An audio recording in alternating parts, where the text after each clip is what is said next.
Oh, wind a blowing all day long, oh, wind that sings so loud a song. So wrote the English poet Robert Louis Stevenson, and that certainly has applied to the last couple of days here in Gibraltar.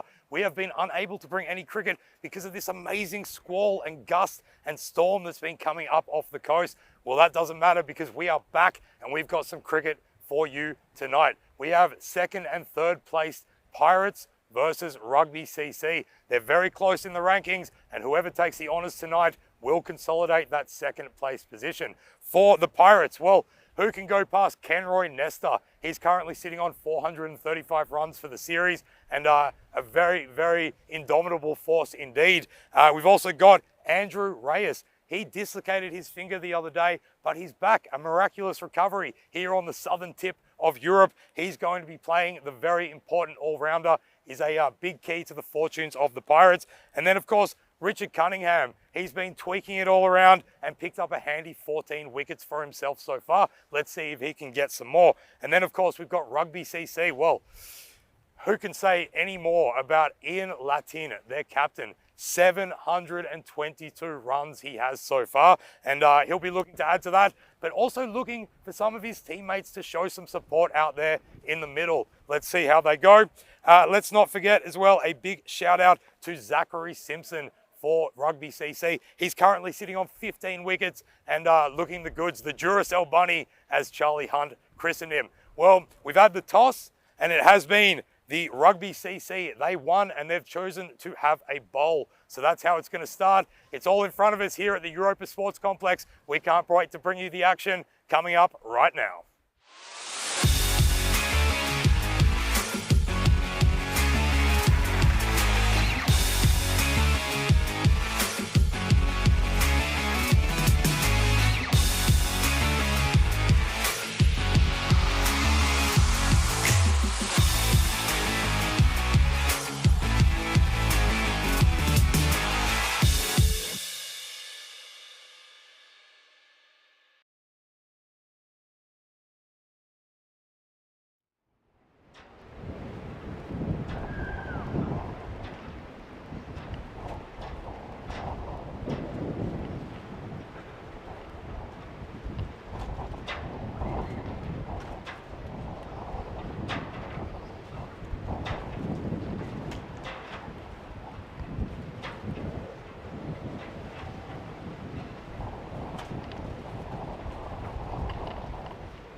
Sea salt spray coming all along, and it looks like it messed with our audio functions for a little bit. We're all being marinated here, just covered in salt, but no matter. My name's Joe Wegasani. We're here at the Europa Sports Complex for another day of cricket.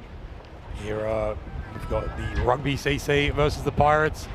I just want to give a big thanks before we get going to Corey Ruckers and Vinny Sando and all the ECN crew over there in Malta. Fantastic that they got a full day's play after some pretty torrid weather. Now back to the scenes here. We've got the expected score. That's what our Crickbot has calculated is going to happen. They're predicting Rugby CC will take the honours. And we'll see how that plays out. Now all the players are out there, as you can see. We've got Jonathan West and Kenroy Nesta. Kenroy Nesta is having had such a great series so far. He'll be clobbered through extra cover, one bounce over the rope, starting proceedings with a big 4. Kenroy Nesta, he's not mucking around. And he has picked that one up straight away. It came out of the hand all wrong from the hatchman. So he's going to have to hatch a better plan than that one for the next delivery. It's not a great start for Rugby CC. But certainly the opposite can be said for the Pirates, currently sitting second on the table. Now that one is another no ball, so it was a free hit anyway, and that's going to continue. So Kenroy off to a bit of a cracking start. And now his counterpart, Jonathan West, with a chance to capitalise on the free hit since they scrambled through for a second. It was a little bit of a funny start there. I was talking for about 5 minutes. Thought it was the best introduction to a day's play I've ever done. As that one's been pulled away over mid-wicket once, twice, thrice. Over the rope it goes. Jonathan West, he's joining in on the fun already in this over. Only bowled one legal delivery. Maybe it's second one, but already picking up the runs, the Pirates. Yeah, it was a great introduction, but I'm the only one who heard it, so I'm going to have to save all the goods for tomorrow. As Rick Hatchman comes in, that one's short. It's been splayed away backwards a point, but there is a bit of protection down there on the field in the form of the Rugby CC captain, Ian Letton. Of course, the leading run taker in this series so far. Yeah, Rugby, they won the toss. They decided to have a bowl, which is pretty reasonable to with these kind of conditions. There's a lot of moisture in the air. They'll be looking to get a little bit of movement. Oh, that's a bit of a slower delivery, and it cuts back in, and Kenroy plays all around it. He's practicing the straight bat that was missing in the actual stroke that he went to play at that delivery. A little bit angled and not quite picking up the line as it jagged back into him. So a good dot ball, good response by Rick Hatchman, having gone for 11 already so far in this over. That one's, it's a bit shorter, but it stayed low, and Kenroy did well to, I think he was looking to play it cross-batted, but then it adjusted mid-stroke and just tapped it away on the offside and took a single. A big hello to everybody who's joining us around the world, and of course, don't forget you can check out all the details, stats and information on our website, ecn.cricket. Oh, as that one's jagged back in, did really well to get a little inside edge to it onto the body. It looked like it was heading towards the stumps. But as it is, Jonathan West has survived and taken a single, so he moves to 6. It's caught a little bit of the seam that as well.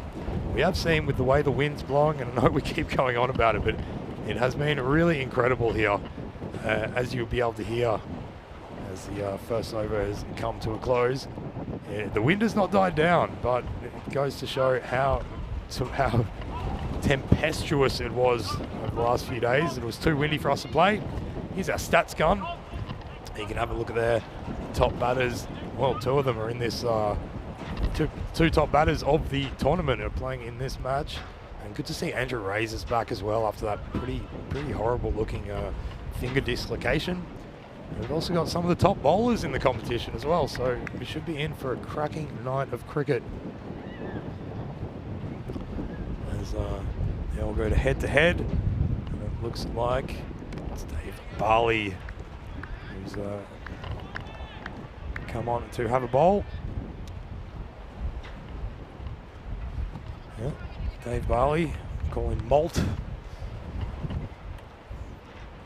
See how it goes for one off his first delivery, and that one, gets a good bit of turn on that as well, and Kenroy Nesta could do aught else but defend it back down the pitch. Did well to get some bat onto it. Really cramped him up there. Dave Barley in for another delivery, and that one struck him on the pad. And he's been given. Oh. I think I might have missed a little bit of the detail in that, but certainly a wicket has fallen. The first wicket you can see there by the jubilation. No bails today. And that's probably going to be the case for the rest of the tournament.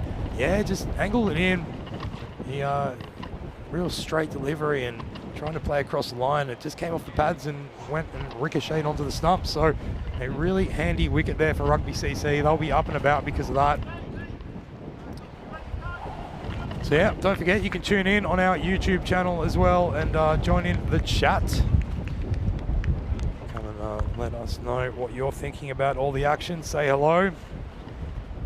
It's been a changing of the guard with the commentators over this the course. Of course, we had Charlie Hunt at the start of the series doing an absolutely splendid job, and then the irrepressible Rico Fall is that one. He plays all over it. It's cross-batted, attempted slog. It makes no connection between wood and leather, and it goes into the keeper's gloves for a dot ball. Back to the live action now, and that one's been defended away on the onside, and they scramble through for a quick single. Duracell bunny there. Zachary Simpson, hasn't he been a... Oh no, that's not Zach Simpson. Sorry, that's an imitation Duracell bunny. That's not the man that we were thinking, but some good handy fielding. Couldn't stop the single. That one, well, it's got a top edge, big leading edge, gone up in the air, and the second wicket has fallen. Well, Dave Barley is doing the damage early on. He has picked up 2 quick ones for 2 runs only, and suddenly the pirate ship seems to be floundering out there at sea. Yeah, he just tried to splat away. As soon as that came off the bat, well, he knew it was curtains. And so that second wicket has gone, and it'll be interesting to see what the new batter, who is going to be Andrew Reyes, how he performs. We know he's a sensational cricketer. Really, really capable with bat and ball and in the field. And they have been missing him since that finger dislocation, but he's back now. He was a force to be reckoned with last year in the first series that we held here, and it's good to see him back and striding out there to the middle. And he'll be joining Dave Robertson, who was the first drop, came in to replace Kenroy Nesta. Dave Robeson. So new partnership here, and that's really good work by Rugby CC to already get a changing of the guard. It's that one, well, very little footwork there to speak of, as that one slips through to the keeper. The bowler is John Matthews. That's a good way to start his spell. It's really nice, tidy action and run up, and he gets another dot ball for his efforts, which is all just pressure balls. They are the dots in this format. You can't afford to be hanging around.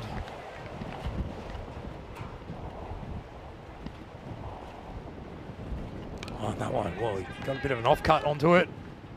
It was well watched by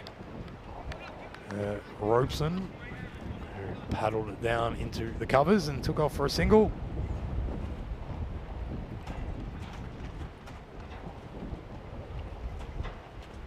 Yeah, it's been an amazing time in terms of weather for that one, maybe a bit of an off cutter and just misses the outside edge. Very little footwork again. So Reyes maybe just feeling a little bit rusty. Got cramped up. It's a beautiful length, that delivery. Really difficult to know what to do with it. But yeah, it was wonderful to see in Malta that they got a full day's cricket in, and we're absolutely stoked to be back on here as well. As that one jags back in, it's going down leg. It won't be given, but there's could have been a little confusion in the middle, but for a big indicative hand signal from Andrew Reyes saying, no, go back. We're not taking a run. So yeah, big hello to you, Vinny Sandu, in the chat. It is too long between drinks indeed for cricket on the continent over the last few days, as that one's been paddled down behind leg, down to fine leg. They run 2 through. 2 more onto the total, and that will bring the third over to the close. The score is 18 runs for the loss of those 2 early wickets.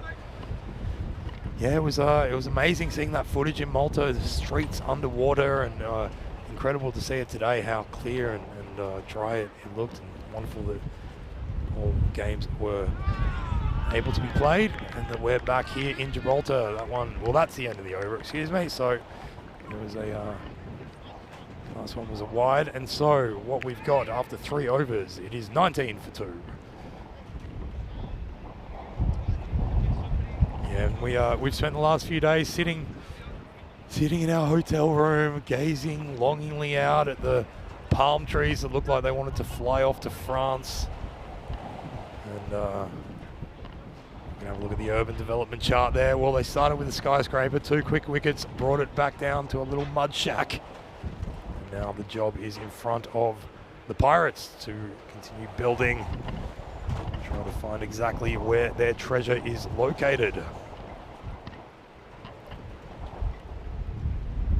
It's Robeson on at the moment. And that one just dabbled down, and they run through. They're going to make it for 2 as well. There's Zach Simpson. There's the Duracell bunny running around. Never had a lack of energy. Yeah, and we've got some nice blue skies here today as well. But it's that is a good ball. It seems to be going down leg. It is moving a lot. It's getting that wind coming from the top left corner. So it's a really good tactic. New ball, well, Dave Barley coming in to finish his spell. It is a good tactic, but you need to put it a little, about half a metre, or about a foot, I'd say, outside the off stump for that to have effect. Good length though, and that one is a straighter ball. It's hit back. It was a catching chance, but it just eludes the grasping fingers of the Maltese Barley.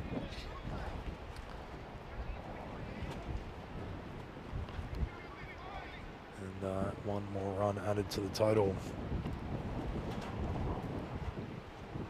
That's a rank full toss. It's been slogged away. It'll be stopped from going over the boundary, but it is a no ball, and so thusly will be a free hit.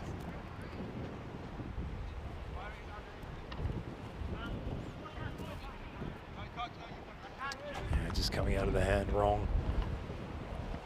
That's all right. He's picked up a couple of wickets, so you can forgive him a few transgressions. That one, well, he's picked it up. He might have found the gap once, twice, over the rope, 4 more runs. That is a great shot. Dave Robeson picking up that really, really well. It was not a bad line, just a little bit short. He just managed to get up and under it, and the placement was sublime. Finding that gap and not risking the chance of being caught.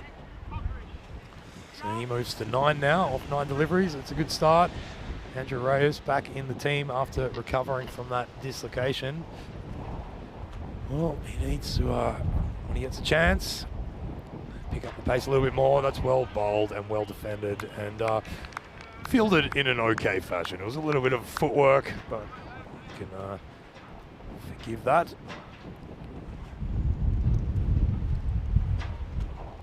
Oh, and that one, well, it was a bit of a slower ball, and it did beat him for pace.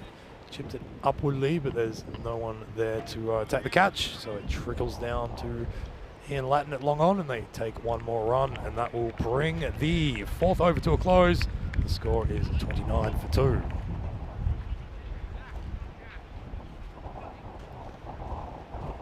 Yeah, sitting around. Well, I've got to say, it's not a bad place to be able to have a wander around if you've got a, you can't do what you love and put some cricket on.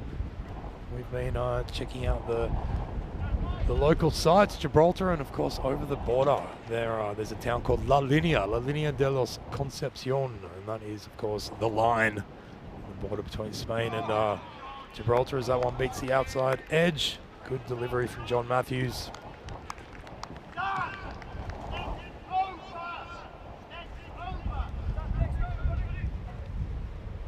You can hear good communication going on between the players. So a bit of a dance down the pitch, and it does jump up on him, but he does well to just defend it into a bit of space and scramble off for a single.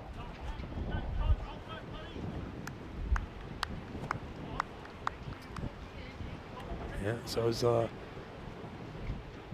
said, we've been we're staying in Lavinia over in Spain, and every day we come across into Gibraltar, and it's amazing. You walk across the aeroplane tarmac, landing strip for the Gibraltar airport. I went for a walk in yesterday, and we realised we weren't going to be able to put any cricket on. It was a very difficult walk in one direction, and a very easy walk in the opposite direction. But walked across the tarmac. As that one's laid across the line, and some good tidy fielding. That is that was fielded by Mohamed Roshan, of course. He lost sight of it for a second, but his feet didn't. His feet knew where it was, and they kept it contained. A bit of a slow ball, and it's got a big leading edge almost behind to short third man, but the Duracell Bunny, doesn't matter how much energy you got, could not quite get there in time. Yeah, so I went for a walk, and I went across the tarmac, and actually it was the first time I've seen planes actually landing there. So you had to wait, and this whole crowd gathers, and you stand there and wait for either the British Airway or the EasyJet plane to come on in. It's an amazing sight because you're so close to it. It's very, very rare that you get to really stand next to where the plane comes in. Oh, and that one is swinging in a little bit, and he's found a gap there. Roshan is chasing after it, steaming after it. There was a convergence of fielders, but neither of them could get to it in time, and that's trickled over the boundary. And Andrew Reyes, well, he's picked up a 4, so he moves to 6 off 6 now. And that is a really good sign for his strike rate.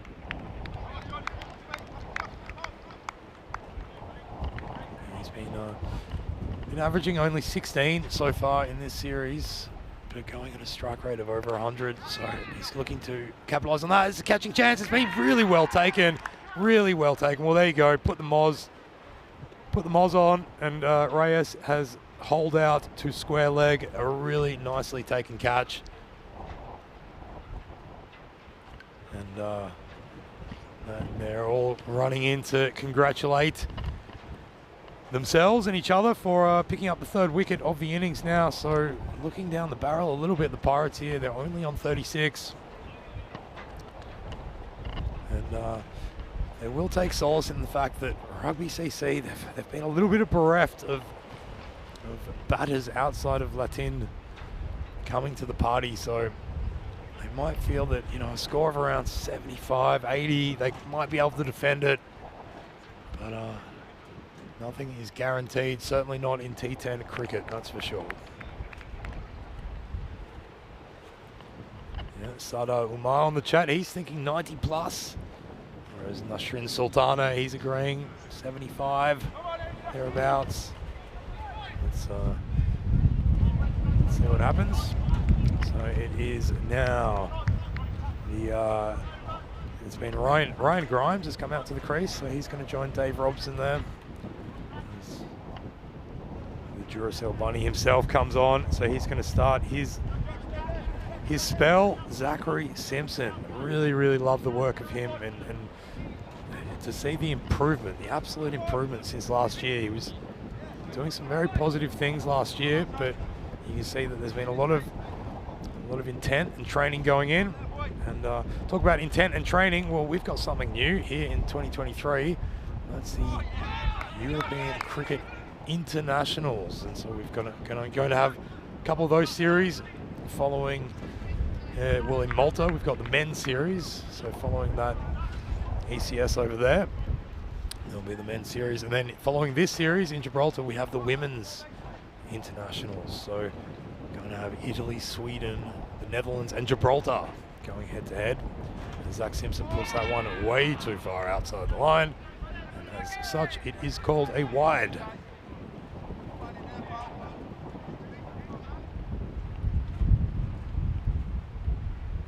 Back to live action now, and that one, well, deceives the batter, who goes for a big cross-batted hoik. But cannot do much more than just get the toe end of the bat to it, dribbles it away, and it becomes a dot ball. Probably the right idea. There's a bit of a sweeping ball, maybe a little bit too far outside off, goes for it again. But if he's going to sweep, really needs to get down low and play the bat very flat across the line. It's a little bit too angled for mine. Zach Simpson, well, he's got that one off the pitch. So that's a no ball, and as such will be a free hit. It's really not easy conditions bowling into this. It's the wind's wreaking havoc with everything. And he's got that one right on the money. And that diagonal crossbat swipe has managed to make contact and trickles out to square leg for a single. And a very good evening in the chat where we've got Mr. Rico Fall. We know that he's made the trip over there to Malta to join Corey and Vinny. Well, I think Vinny's going to have the day working hard in the office. So Rico and Corey will be calling the shots tomorrow as another single is taken, added to the score. So good evening to you, Rico. It was an absolute pleasure commentating with you here the other night. Gonna have to rethink my pizza choices. Certainly as that one's been skied, but it's going pretty far. It splits the middle between the two fielders. One bounce over the rope, 4 more runs. Well, I didn't think he made perfect contact with that, but as we know, with the wind, you don't have to make too much contact for it to be picked up and carried all the way. So, very nice placement. The men out, we do have a deep point. And then, of course, the long off, deep mid-wicket and deep square leg at the moment. As that 6 over comes to a close. So 45-3 it is. And that's not heralding the best score for the Pirates. If they keep going at this rate, they will need to bowl pretty well to defend it. And I think this is a good move. Ian Latin bringing himself on. He's a container. He's a bowler. Doesn't necessarily pick up wickets, but he contains. He's hard to get away. That one is straighter ball, goes through.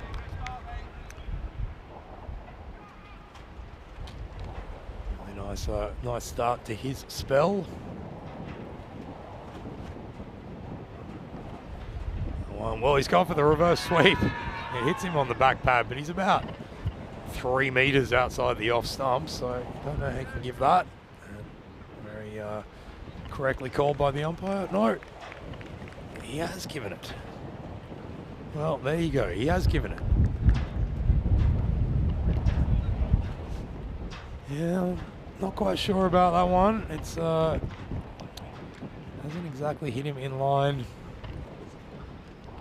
Well, the umpires call it as they see it, and so that is another wicket down of Rugby CC. Well, they are riding the high waves at the moment. They've stormed the pirate ship. They've taken the mid-mast, and they're climbing up to the crow's nest, looking at a very, very low score to chase down here.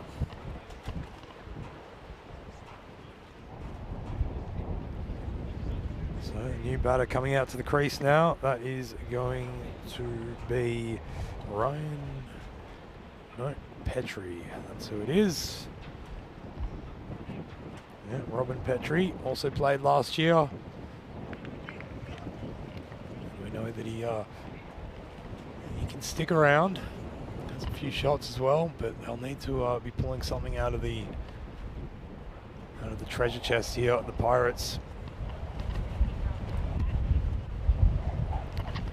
Latin just making sure his field placements are right. He's got third man in short and a backward point, as that's a fuller ball that he's driven away on the onside off the back foot, only for 1 run as it is collected by John Matthews down there.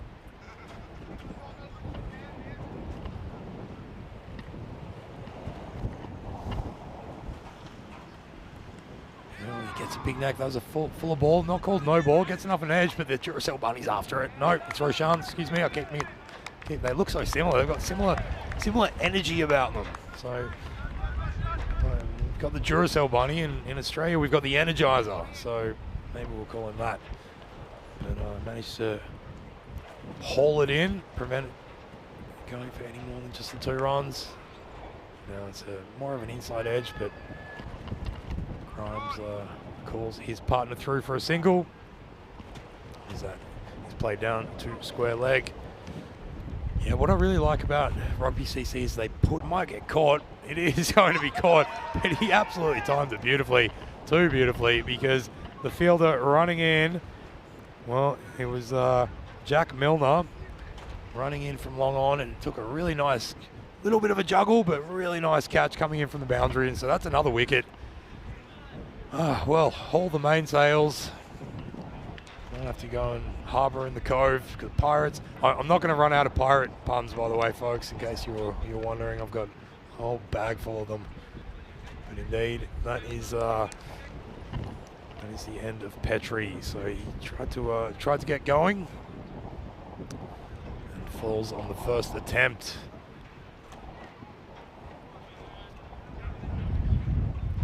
So now it is going to be Mark Garrett coming out. Big Marky Garrett. He's a fundamental part of Gibraltarian cricket. There we go, folks. 15 days to go until the Champions League of European cricket. Can you believe it? Another year has passed. I can't wait to bring you all that action from Khartoum Oval in Malaga. You can have a look at the group match schedule, so you can pick your favourite team and come on down. If you're looking for a holiday, buy a ticket to Malaga. We'll go and watch some cricket in what's becoming the bastion of European cricket, Khartoum Oval.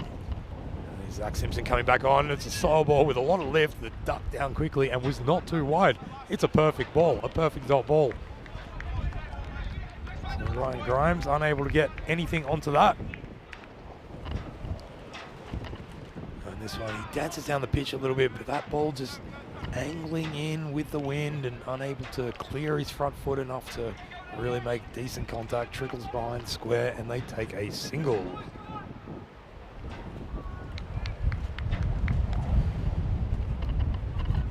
Zach Simpson really pushes through the overs. Oh, that's a nice ball, and that's a good shout. Umpire says no, going down leg. But it was, you can see straight out of the hand, when he's got it on the money, you can tell straight away Zach Simpson. And he gives it this flight that can be deceptively difficult to play. And that seemed to turn back away from the right-hander as well. Although it was a bit too full to be able to capitalise on that. That's a beautiful pull shot. Well, that's one bounce over the rope, 4 runs down to deep mid wicket, and a beautifully played pull shot there. Really nicely timed. Watched it and just right out of the meat. Lovely stuff.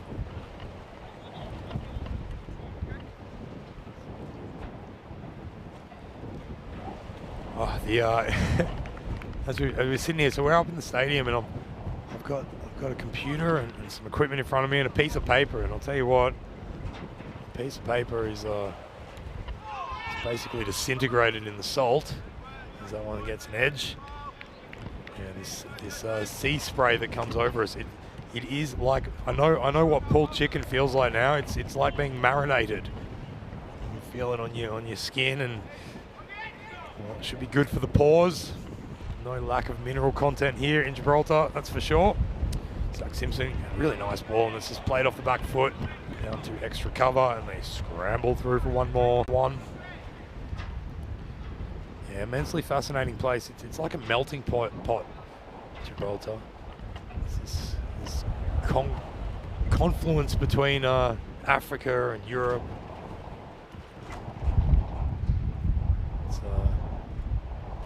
A lot of interesting stuff to go and see. You've got some old caves in the rock where the first evidence of Neanderthals in Europe has been found. First evidence, they found a skull there. Can you believe it? So it's been human or hominid occupation of this area for a long, long, long time.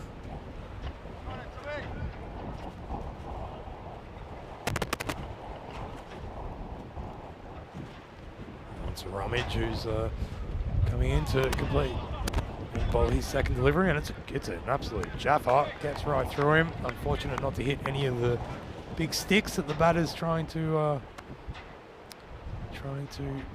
protect.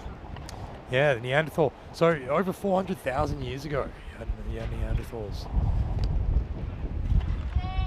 roaming around this area. So been occupied for a long time. Of course, it is dominated by this huge rock, the famous Rock of Gibraltar. It's known by a few names actually. In Gibraltar, it comes from Jabal al-Tariq, in honor of the Moorish commander who led African forces to take over the area in the 700s. Is that one? Well, back to the cricket. It's been played behind square leg, rolling across the ground, over the rope, 4 more runs. Lovely stuff by Mark Garrett. He adds his score, he moves to 6. Yeah, Jabal is Tariq ibn Zayed. He led the African forces, Moorish forces, and they took over the Iberian Peninsula, what is now Spain and Portugal. And so Gibraltar comes from that, Jabal al-Tariq, the Rock of Tariq. It's one of the many names. The most common today is Rummage. Rummage is in his bag of tricks, but can't find anything except for a wide. So he'll have to bowl that again. Once again, a big good afternoon to everybody in the chat, as that one's been splayed away down to square leg. Won't get more than a single. Yeah, we've got Harsh Mangat. He's saying Captain Ryan's turning it up. Well, he's been trying, that's for sure. He's still out there. But he's hit a beautiful straight drive over the head of the bowler, but there is protection, of course, in the form of that man, Rick Hatchman. He does such a good job down there at long on. So that's the end of the 9th over.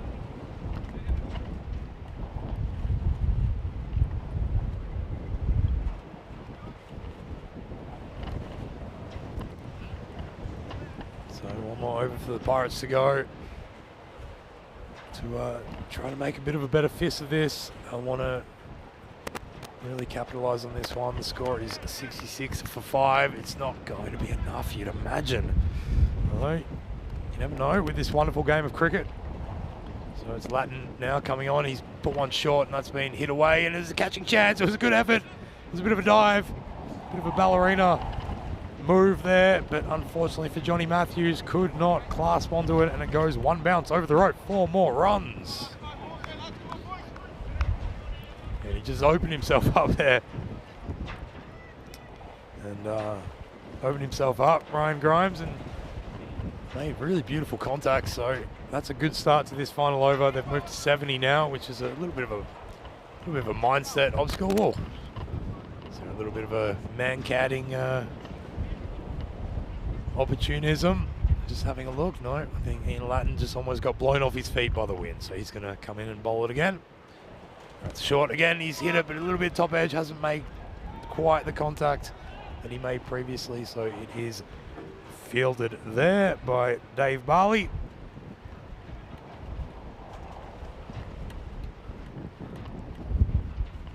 And 1 more run added.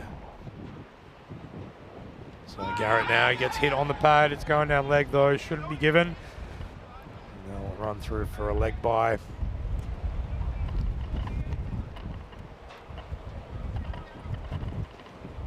Sure it was a leg bye.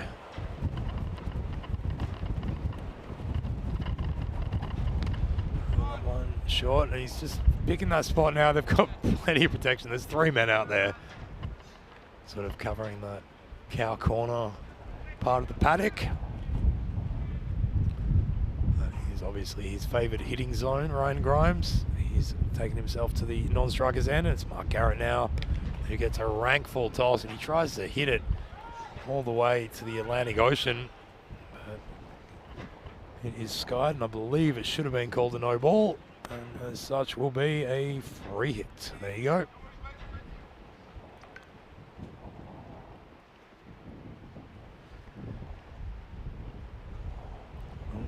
We'll go back to the live action now. Well, that was the free hit, and it was a play and a miss, so a good result for the Rugby CC.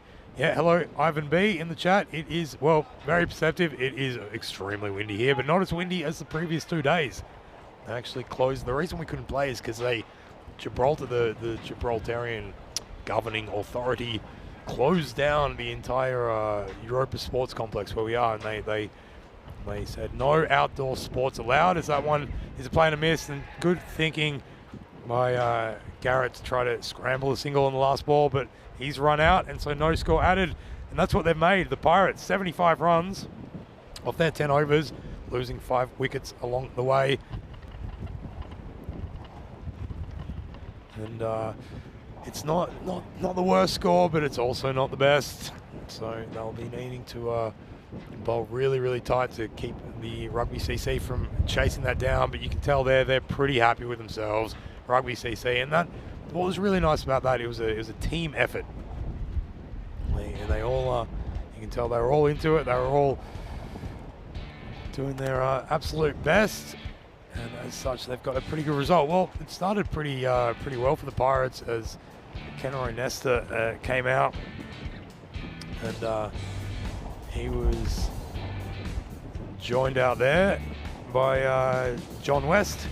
They started pretty well until that first wicket fell. It was a deflection off the pad. Kenroy Nesta playing all around it, and the ball cannoning into his off stump, so he had to go. And then out came Dave Robeson, and he played some really nice shots. Managed to make connection, but then it's a little bit of a middle order collapse started to eventuate. And that was largely some nice tidy bowling, but some good catching. That was really what did it. Well, catches win matches, that's what we know. That one was, it might have been given, oh, it hit the stumps. There we go. I was so confused by that. Excuse me, folks. But there you go. It hit the stumps, and because we don't have bails, because it is too windy, it was not possible to see. So that one goes down as a bowled. There was some really nice active fielding out there. Roshan, well, he wasn't going to get that one get away from him. That was a beautiful shot by Garrett, by Petrie, but unfortunately he got beautifully caught out there on the boundary. Yeah, that was Jack Milner coming in, and didn't they love that? And it was pretty much Zach Simpson then coming in, and he bowled a little bit wayward, didn't manage to get everything on the spot that he wanted, but when he did manage it, he picked up a wicket.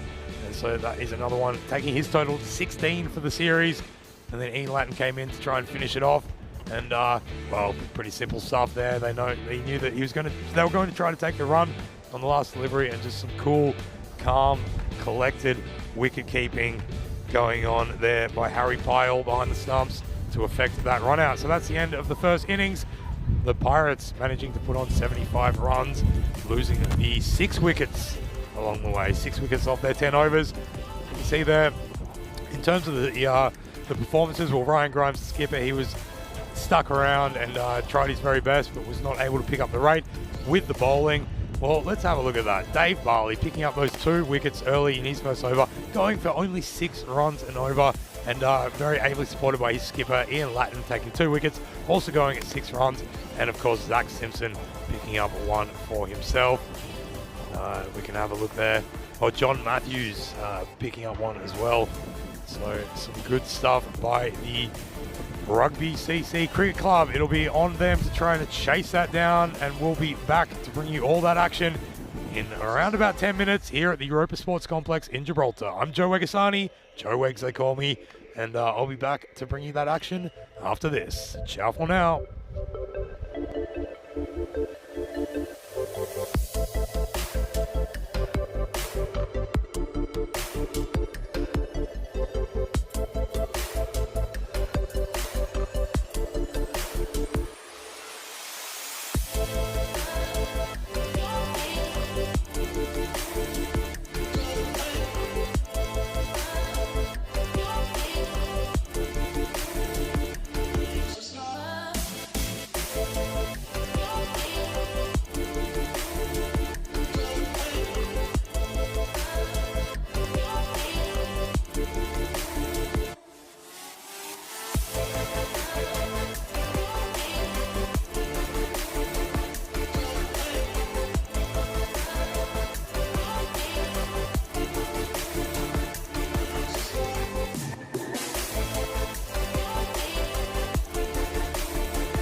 Hello and welcome back to the Europa Sports Complex. I'm Joe Wegasani and we are here for the second innings of match 1 tonight. It's actually match 47 in our series. The first of tonight's double fixtures. It's the Rugby CC versus the Pirates. And the Pirates came out and managed to put on 75 runs. And now we'll be looking to defend it. They'll be doing that against the opening batting pair of Ian Latin and Nikhil Advani. Alright. In some pretty fine form. We all know Ian Latin, he's been absolutely sensational so far in this series. Advani's been doing pretty well as well, put on 201 runs himself this series, highest score of 48. Going at an average of just over 20 runs, so more importantly, he's striking at over 100. But as we know with T10 cricket, just over 100 strike rate is not the greatest strike rate that we've seen, certainly, but he'll be looking to advance on that a little bit. So Ian Latin and Nikhil Advani, as the wind continues to weave its way through the complex, causing havoc and covering us all with salt. That's right. We're all getting a salt bath. Look, people pay good money to bathe in salt, and we get to come here and do it for free while we watch the game that we love. So no complaints here. Ken Ronesta's got the new ball with that very long looping run up of his. He starts from about 20 meters back, maybe 25 meters back. He's been not as prolific with the ball as previously, but let's see what he's got now. Let's play some cricket. Dances down the pitch. Ian Latin gets a big edge, but he knows there's not that much protection. And despite his efforts, the third man managed to get around and stave it from being any more than just the single. So first runs on the board for the Rugby CC. I wonder if there's a rugby team called the Cricket CC. That's what I'd like to know. If you are in any, if you're any the wiser in that, then please let me know on the chat. Joe Wegasani here by myself. Don't have any Rico Fool with me, so come and keep me company in the YouTube chat. Here's Ken Ronesta, right on the money, bit of an inside edge by Advani to protect his wicket, but he could not get a run as Andrew Reyes is fielding there at mid-wicket. Really good to see him back out there after that finger dislocation. It's the curse of the cricketer, the finger dislocation. We've all had them. And that one, well, he gets a big edge and a big dive by the wicketkeeper. Unfortunately, could not stop it, Johnny West. And it runs away to the boundary. 4 runs added to the total off the bat as well. So Advani advances to 4. That was a good effort by John West, but just could not quite get a glove to it. And we've got Richard Cunningham out there with the cloth in what I would describe as a futile attempt to keep the ball dry. If there's anything dry this conditions as that sea spray continues to descend upon us. Oh, that's a nice ball by Ken Ronesta, and Advani. He got a little bit stuck on the crease and just ended up waving the wand at it. So a nice delivery, good line for T10 cricket. Decent way outside off. The third man is deep. Besides that, everyone else. Oh, we've got a sort of extra cover on the boundary, you might say, and a third man. And besides that, all the rest of the fielders are in the circle, which is nice. A nice approach by the Pirates. I really like that. Look, it's a low score. But the way to defend it is to attack. That's the case of things. So I like that approach. And again, he just puts it right on the money. This is a really, really good opening over by Ken Ronesta. Oh, he makes connection there, and he beats the point fielder but not that man sweeping around on the offside to save the boundary. So one more run, that's the end of the first, and the score is 7 runs for the loss of 0 wickets. Yeah, and we've had 31 days without a 31 matches, excuse me, without a golden ball. And we're all sitting on the edge of our sodden, soggy, salty seats. See if that would happen here tonight. We do love a tight finish, and so it'd be nice if we can break that little one. 31 matches. I believe preceding that it was something. The umpire's in a better position than me. Of course, the ball has to be completely inside that line as it passes, and yeah, well, Andrew Reyes' head was obfuscating my view, but the umpire saw it clearly enough and thusly called a wide. Here's Andrew Reyes, and it's a bit of a full toss, and it's been really nicely paddled around the corner, beating all comers, running away to the fence, 4 more runs.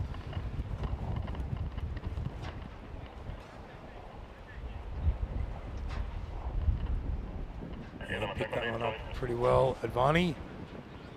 So he'll be feeling good about himself, getting a little bit of a start here now. He's faced the lion's share of the deliveries, and Latin only facing the very first ball of the innings. You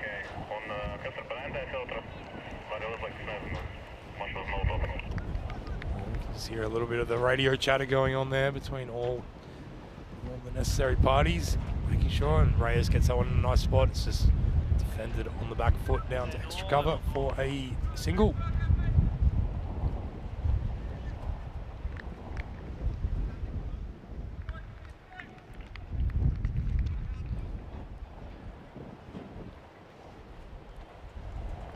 And so it is now Latin on strike. And he comes down, he's got such nice foot movement, and that time was a little bit beaten with the pace and came onto it a little bit early, but kept it safely away from any grasping hands of the fielders. So he puts another run onto his total. Gets to go and have a little stand at the non-striker's end to watch his partners work. Here's Advani facing up, 3 deliveries left. No, 2 deliveries left in this over.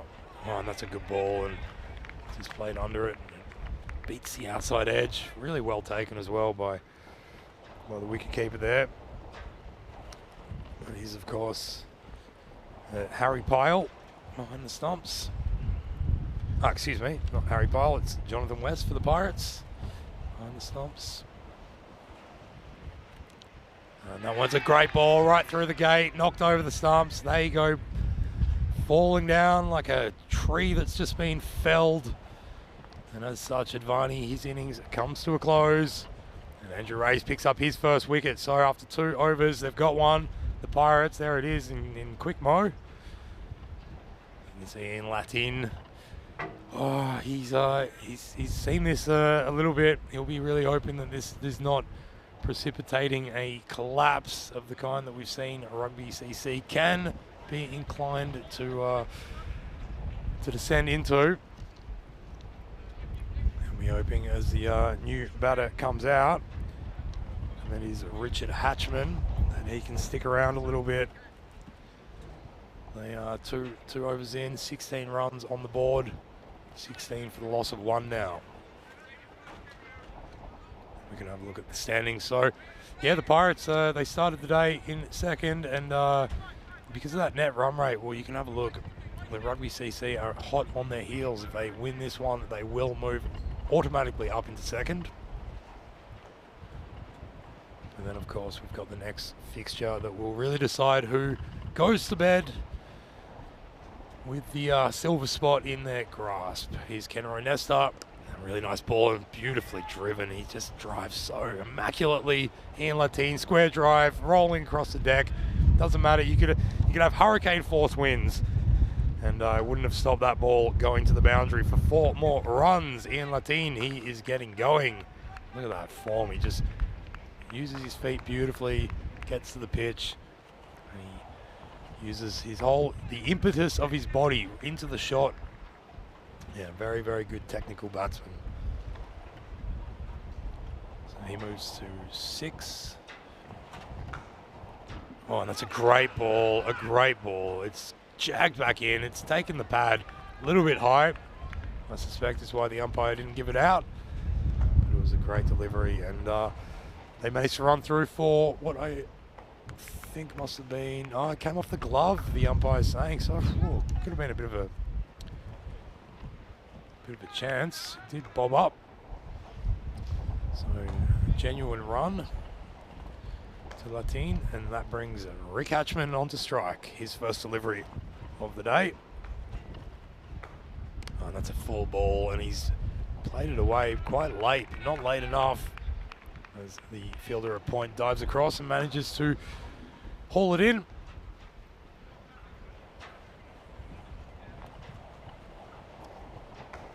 So we've got people in the chat asking me what happened. Well, not. Here's Kenroy Nesta. It's an edge. Ooh, it looked very close to me, but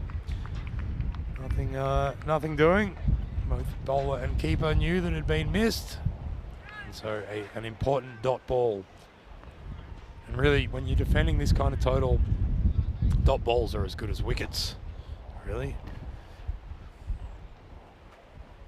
Don't forget, you can go to our website, europeancricket.com, for all preview stats, news and more, as Latin tries to finesse that down to fine leg, but as is, casting a little bit more illumination over the whole scene as the sun begins to set behind us.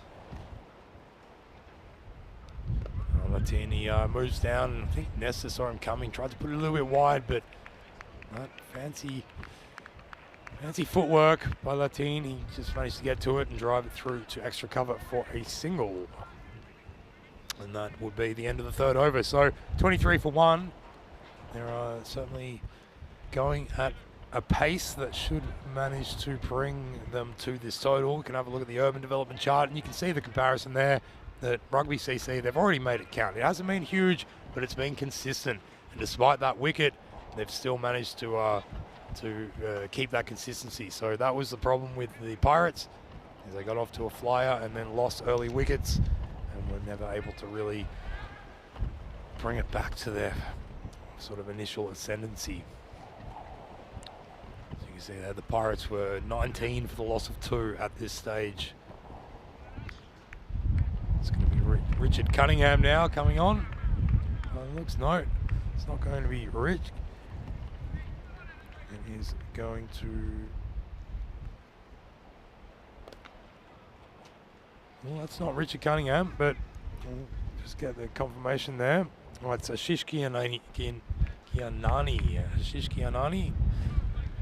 who's been given the task of trying to keep this ball at all dry, and to try to bring the Rugby CC to heel. It's a nice delivery. It's right on the money. Big inside edge into the pad. Lucky it didn't deflect onto the stumps there for the Hatchman.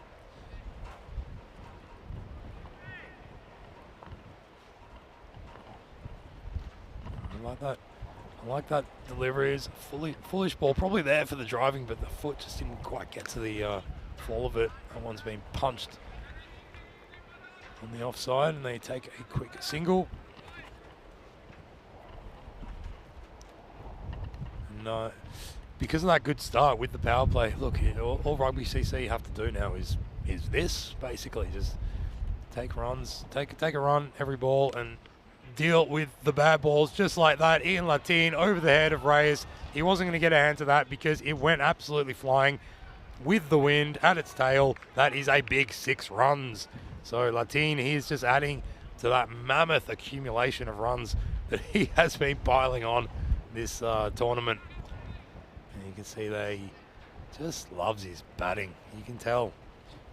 He managed to hold the pose a little bit as well. Admire his fine work, and I think good on him. Well earned. So here's Giannani again, and Latin, well, he's not going to let balls like that get past him. He's going to make full value, and that's 1 bounce over the rope, 4 more, so 10 off the last 2 balls. Already 12 runs off this over. Oh, I'm getting some good information on the chat. I was asking about the Rugby CC name. I was actually pondering whether there's a rugby club called the Cricket CC, but no matter. And we've got Rob on the chat there who's come on to give me some good information. The Rugby CC started off as Gibraltar Rugby Football Union CC. That is a mouthful. A bit too wordy, so they've changed the name to just Rugby CC, which is, I really appreciate that because we've got limited time here, only 30 minutes for the innings. And to say Gibraltar Rugby Football Union CC every time would be quite a lot. So I appreciate that. There's one more run taken off the final ball of the over.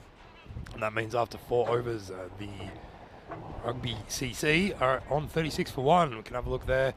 Advani, he got off to a nice little start, but wasn't able to defend his wicket as he would have liked. And as such, well, now Latin, he hadn't faced many deliveries at that stage, but suddenly he's flown away. He's on 20, not out. And they can just rest assured that if he can stay out there and you know, Hatchman and whoever comes in next is able to just play that support role, they will chase this down. There's the rate that they're going. Looks like Petrie's coming on now to bowl. Robin Petrie. He's a very effective bowler. So apparently there are 4 rugby clubs in Gibraltar. I'm just getting this great info. That was a beautiful little chip down to mid-wicket on. It's been misfielded by Kenroy Nestor and it's trickled over the boundary. So what was looking like 1 run is now 4 more to Latin's score. Yeah, big thanks to you, Rob, for giving us this info. So technically it would have to be the Cricket Rugby Club. So if there was a rugby club, it would have to be Cricket RC, which is very well pointed out by you. But no, there are 4 rugby clubs in Gibraltar, and they're called the Buccaneers, the Rock Scorpions, the Stormers, and the Sharks. So there you go, a bit of cross-sport info. It's a good ball by Petrie, but Latin comes down to just make it into a bit more of a manageable length and pushes it out to the offside for a single. Yeah, great info. It's true. I didn't think about that when I posited whether you could have a cricket CC, but it would have to be Cricket RC, Cricket Rugby Club. So maybe we can have a fifth team come in. A lot of rugby played here on the Europa Sports Complex as well as that one. Hatchman just getting caught on the crease a little bit and having a bit of a flash at it as it sails past the edge and into the keeper's gloves. Yeah, very often we will come down here to set up for the evening's entertainment, and there is a rugby match being finished, and co-ed, boys and girls, we've seen them all getting involved, and then a lot of training clubs that come down here and play some touch rugby. It's a great complex, multi-sports complex. There's that one. There's a big edge over the keeper's head. So a little bit of fortune favouring the bowl there. As Hatchman gets away with it. That was a big edge and it did clip the glove. It was nice reactions, but just not able to get the full mitt to it. Ryan Grimes, the skipper with the duties behind the stumps there. Oh, that's a really good delivery from Petrie. Yeah, was not intimidated by Latin and the fact that he really likes to change up the length of the bowler by moving his feet, but putting in a good spot, and Latin only had to adjust and just played it defensively, and it's a very important dot ball. Not a big hello to you, Luke Belgium, in the chat. Been a long time. Great to have you with us as always. That's another good ball from Petrie, and Latin can do odd, but punch it onto the onside, and Rays comes around to collect and ensure it is nothing more than a single.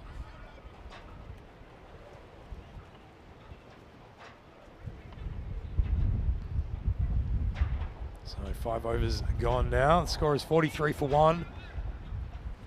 And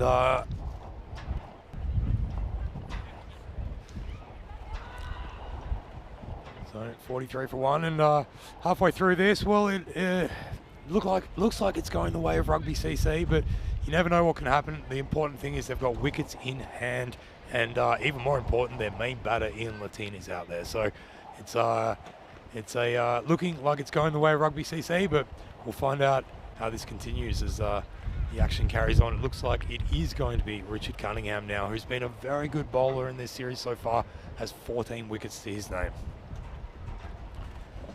So let's see. Cunningham puts a nice length, forces Latin down the pitch, but he just gets a bit of an inside edge to it, so that's a good one. And he tends to do this, Cunningham. He doesn't go for a lot of runs.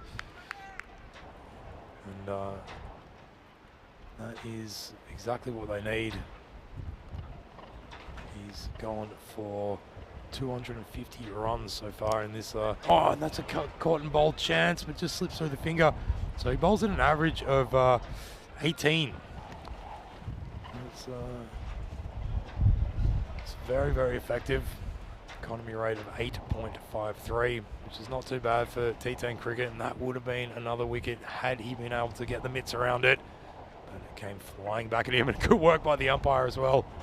It's a precarious position to be in, especially when Latin is in this kind of mood. And that time he readjusts the shot midway through, just paddles it around the corner for a single. So Irfan Ahmed in the chat asking who will win. Well, if I knew that, Irfan, I would be someone with superpowers. But I'm no fortune teller. I do suspect the Rugby CC are going to chase this down. They only need 30 runs off 27 balls, but with this man, he's got this chance now. There you go, Richard Cunningham. Well, twice as a charm, 2 times as a charm, as he made sure that one he held onto firmly, and the second wicket falls. So that is Rick Hatchman. He's going to have to take that long, lonely walk back to the shed. Really well done by Richard Cunningham, and very consistent with his deliveries, and that time reaping the rewards as Harry Pyle, the wicketkeeper for Rugby CC, comes out to the pitch to replace Richard Hatchman, who'll be, he shouldn't be too down on himself because he was doing the right thing, trying to, hit runs and get things moving a little bit, if only to keep the pressure on the bowlers. They don't have to do anything too drastic here, Rugby CC, but cricket is a pressure game, and we always have that maxim that, if you want to know how you're going, take your score and add 2 wickets to it, because 2 wickets can happen very, very quickly. And so with that in mind, although they're still in the predominant position, Rugby here, the Pirates can easily pile on the pressure if they let them. Well, that's good work by Harry Pyle. He read the length and he stepped back a little bit and found a gap in the mid-wicket region, and managed to come through for a single. And I've just noticed Andrew Reyes, he's been in the action already. He's bowled and batted and fielded, and we know how capable he is, but he is massaging that finger a little bit. They can be sore, dislocated fingers even for a week afterwards. Latin, well, he's gonna make jam out of that. He's danced down the pitch, 1 bounce over the rope, I believe. Umpire's checking, but that is a beautiful shot, just showing his class. Let's have a look at the replay. Not a bad ball by Cunningham, maybe just a little bit the length, just making it a little bit easy for Latin to get into that driving position. He picked it up straight away and found the gap, and that is, oh no, it's gone for 6. So that has gone over the rope on the full. That's going to be a big maximum 6 runs. Umpire's just conferring, using all the technology at our disposal to make sure we get all things right. So we just, it might have just hit the rope actually.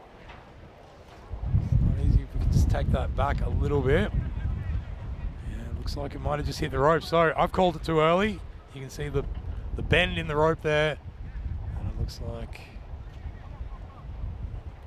for mine, I'm gonna amend my initial call.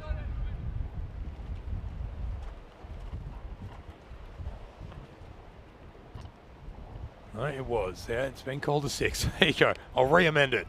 So back to live action now, and that has been doubled away to point for a single. Yeah, it's a hard one to see. The great work by our camera crew to try and get that, but it's difficult with this immense sea spray that is everywhere. You can't see it too much on the camera vision like this, but I can assure you when you're out there, it's like being in this mist.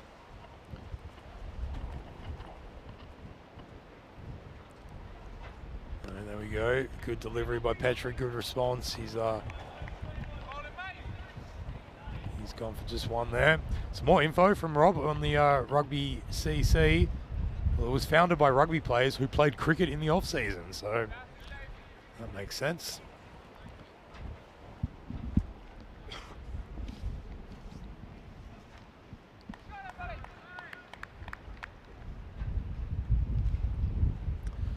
Back to live action now. Here comes Petrie to continue his second and final over, and it's a big edge, but third man is out, and it's spun and twisted, and he's clambered his way around it, and it's gone bouncing over the rope for 4 more runs. So a bit of luck there for the batter. As that one you can see, it just took this spin, and that could have also been the wind, honestly. Doesn't take much, but yeah, unfortunate for Ryan Grimes down there, the skipper. Who I erroneously said was behind the stumps. It is, of course, Jonathan West behind the stumps for the Pirates, as that is a great delivery that's well defended by Harry Pyle, who is the wicketkeeper for Rugby CC. So making sure we've got all the pieces in the right place, and that is the case in this 7th over of the innings. The pieces are in place for Rugby CC to haul this in. They only need 17 of 20 deliveries now. And that's a great delivery, and just jumped up a little bit as well. So Pyle went onto the front foot, but it's just got big on him, and lucky not to get an edge, really. Yeah, I really appreciate Rob in the chat giving us all that info on this Rugby CC. Look like they're on their way to a victory here, but you never know. As Petrie does a really great job with his final few deliveries, going for a couple of dot balls there. So that's handy. He'll finish with figures of none for 13, which is fantastic. And after 7 overs, well, it looks like Rugby are on track here. We can have a look at the details for the next match. The Pirates, they won the toss and they've elected to bowl first, so it's the same as what we've got in this match. Excuse me, no, the Pirates, Rugby won the toss and fielded in this one, and the Pirates have won the toss and elected to field in the next one. So they're taking the lead of Rugby CC. We'll, probably looking at the way that they went about it, and we'll see if they can pick up the victory there. But we've still got 3 overs of this match in front of us as Richard Cunningham takes ball in hand to finish his spell, and this could be quite a telling moment if he can really contain here. Well, Latin, he's come down the pitch and he's lifted that up, and that has gone, well, get it a passport. It's gone travelling, almost gone to live in the rock with the Burberry Apes. That is a Maximo, huge 6 there. Great shot, great footwork once again, and just down on one knee, and he knows hitting in that direction, the wind at his back, if he gets just a modicum of contact, he's going to get maximum value, which is exactly what happened there. Moves to 41, Ian Latin. Well, his average, I'll tell you what, is 50, just over 51 run average in this series so far, and he's well on track to accomplish that here as well. And a good response by Cunningham, who is a wily operator, and he knows that Latine likes to dance down the track, so he just put that one in a little bit quicker. And a big hello to you, Jai, who was here previously, one of our new additions to ECN. He's jumped in on the chat. He's missing Gibraltar. Yeah. Here's another one by Latine. Same treatment, similar ball. He read that length and came down and deposited it over the rope. 6 more runs. And Latine is bustling his way to another half century. Can you believe it? He is indomitable. He's unstoppable. He's the Latin tango master.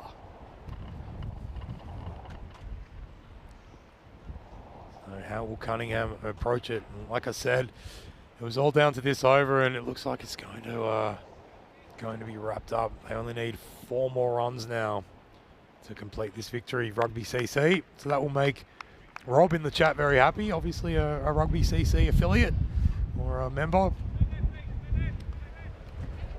And that's been really fantastic work by, well, we know what Latine brings to the table, but what he struggled, or what the whole team struggled with, is just having that support and consistency. And he's really got it today, even though his partners haven't necessarily put on the runs. They've stayed out there. And that gives Harry Pyle now, who's on the strike, the chance to hit a winning boundary if he can. Well, he comes down and he's stumped. Yes, beautiful bowling. It went the other way. And that was a wonderful, wonderful piece of keeping as well by Johnny West behind the stumps. So put the moz on him. Harry Pyle said all he needs to do is hit a boundary, and he tried to do it, but that front foot went way too far down the leg side to play that kind of shot, and as a result his bat was going in the wrong direction to the ball, the opposite direction, and he has been done in. So that's the end of his innings. And just as I was saying, was doing a great job of sticking around, but no matter, because they haven't lost too many wickets, and they've got this man now coming out, Dave Barley, to join his skipper to try to wrap this up. They've got 2.5 overs to get 4 runs, or 13 balls to get 4 runs. And he's straight in to face the music. Rick Cunningham, well there you go, he's picked up 2 more wickets, so even if he hasn't been able to quite contain the way he wanted to, he has added to that total of wickets. 16 now for the tournament. And that one, whoa, that's been splayed away. Andrew Ray's coming in. He's going to, he did a beautiful action to slide in. Got his hands to it. Very, very difficult catching conditions here. And honestly, if you're on the leg side, that ball is coming in super quickly because, of course, it has that ferocious wind at its back. Barley, he picked it up pretty well. Foot movement wasn't much to speak of, but he certainly made great contact. And unfortunately for Andrew Reyes and his pirate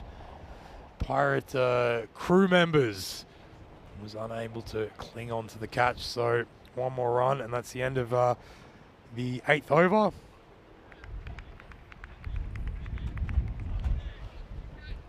And that leaves them with just the 3 runs to get, 73 for the loss of 3 wickets.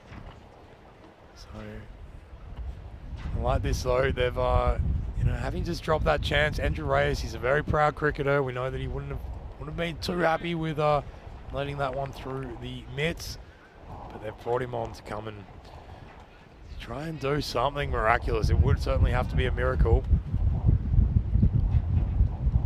Yeah, I agree with you, Luke Belgium, in the chat. I don't think there's any doubt that Latine will be named man of the match. Oh, as that one is driven straight into point. It was a chance, and it goes begging. So unfortunate there. That was Dave Robeson, who just came onto him quite quickly, tried to take a chest mark, popped out. Yeah, I agree with you. Latine, no doubt, he will be named MVP of the tournament in a few days' time, as that one's hit in the air, but it beats the man at cover and in between extra cover. And they take 1 run, creeping towards that total of victory.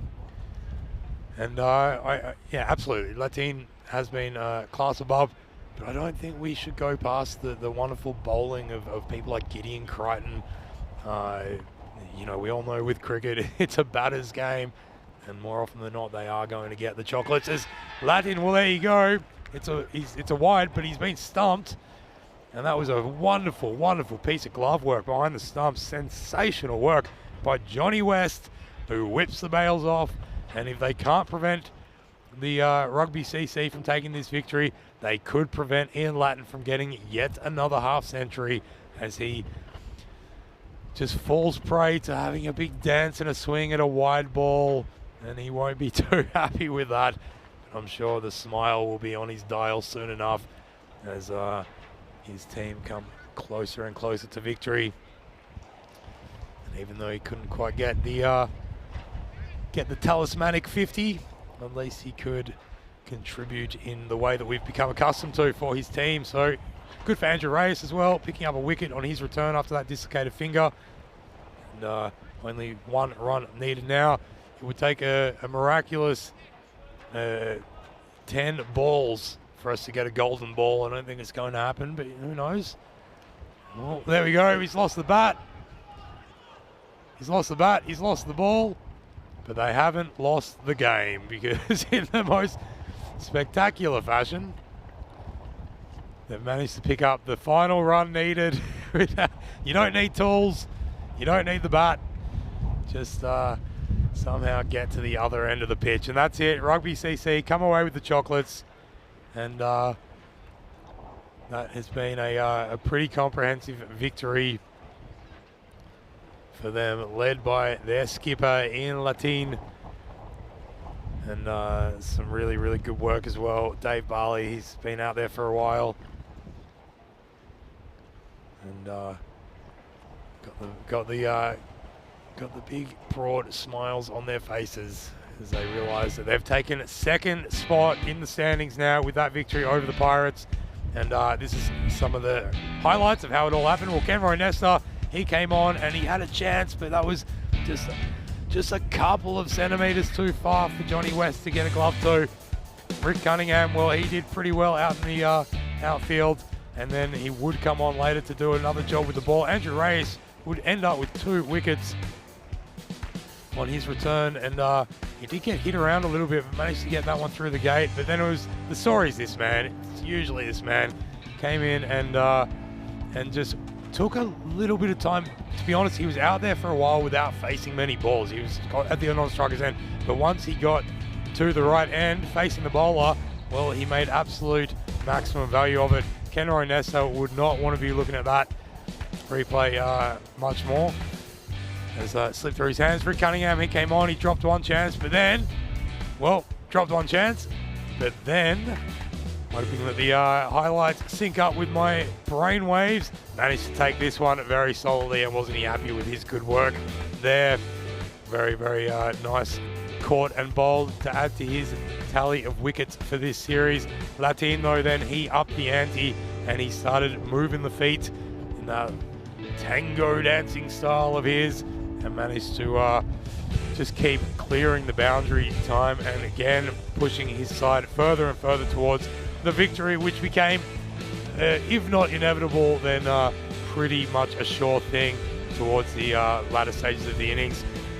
There was a little bit of hope there. Andrew Reyes, this had another chance dropped off him. Could have ended up with at least 3 wickets. As it is, he'd have to settle for the 2.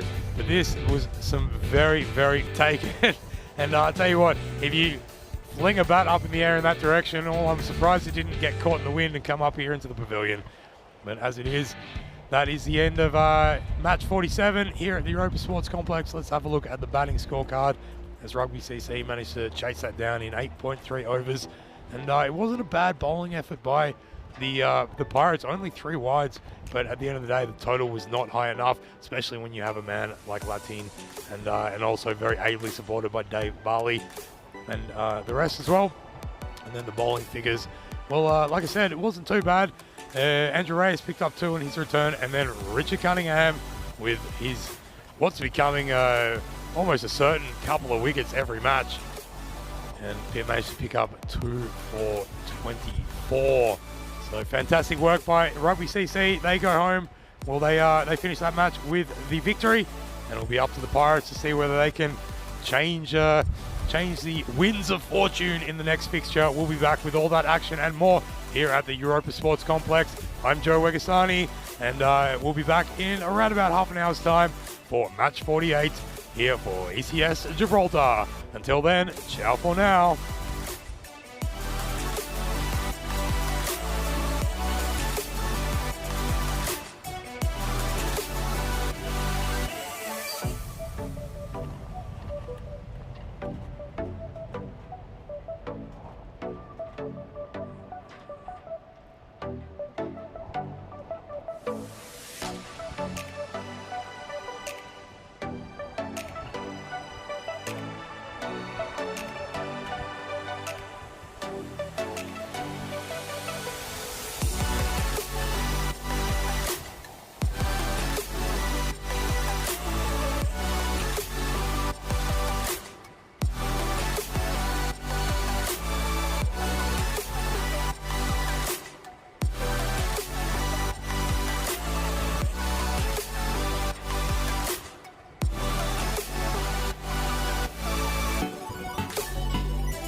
Here we are with the, well, near half centurion, but skipper of the Rugby CC, Ian Latin, with another wonderful innings.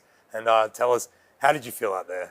It was good, thank you. A little bit tricky with the wind and the sea spray, but it's just the time of the year, so we've got to get on with it.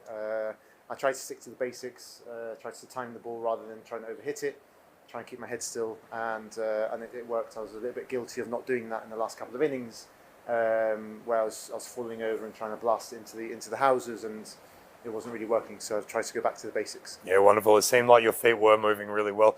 You said that the conditions are quite tricky. We can obviously tell that. But tell us, how is the ball reacting on this pitch? It's been tricky. If it's been a good length, then it has troubled most batsmen. So I've just decided to try and use. Talking about and yeah, I mean, I think the most important thing for us is just to try and get bat and ball. Dot balls are like criminal in this format, so. I've just tried to encourage everyone to obviously do their best and try and just get a bat and ball and back ourselves when we're running. So yep. Now you played a big part in last year's series, and that was the first T10 cricket that's been played in Gibraltar. Yeah. Were there big lessons from that you've taken into I think this series? When people think of T10, they think about hitting sixes every ball, and in some cases it is when you're chasing sort of a high score in the final over, but you've just got to apply your cricket basics, and you've got to get on with it. So I think playing positive cricket shots is the key.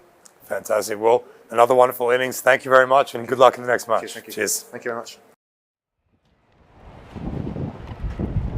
Yes, a gushingly good evening to everybody out there from the Europa Sports Complex. I'm Joe Wegasani. Joe Wegs, they call me. And that was indeed Ian Latin giving us some wise words of advice, and really interesting to see the seems to have learned from a few of the more recent innings.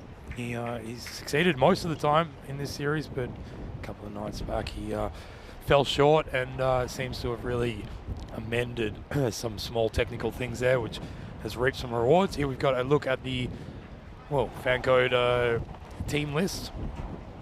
It's the, once again, the Rugby CC versus the Pirates. A big evening to everybody out there, and not least all those wonderful people who are joining us in the chat. We've got, of course, some of the usual suspects who come on with a sense of familiarity that when you're not there, we miss you. So a very good evening to all those. Luke Belgium, and of course Amanda Hunley. Fantastic to have you back here again, and I appreciate you thinking that I look stylish. It's not something that I often get described as, but I'm going to take a screen print of that and put it up on my wall. So we're back at the Europa Sports Complex. The teams are coming out. It is Rugby CC batting. Pirates, they won the toss and decided to field. And I've got a bit of a strange pitch report. Well, as we all know, it's been windy. There's no doubt about that. In the last 2 days, we were not able to put on cricket because all outdoor activities got shut down in Gibraltar because of the wind. It was on the Beaufort scale, which is the way of measuring wind. So wind, hurricane force is 11, and it was at 8 and near 9 over the last couple of days. So it's been pretty intense. But I just got told, well, there's debris all over Gibraltar. Things that have been flying around, and lots of flotsam coming in off the sea. And well, I just got told that we had some seaweed on the pitch. Yeah, that's a pitch report I never thought I would get the chance to report. But indeed, we've got 20-meter cliffs down to the sea here at Europa Sports Complex. It's right on the point of Gibraltar, so just to the top left of your screen, there's 20-meter cliffs going down to the sea. And somehow some seaweed got up that 20 meters and then another 40 meters onto the pitch. So that should give you an idea of the kind of interesting conditions that we're dealing with here.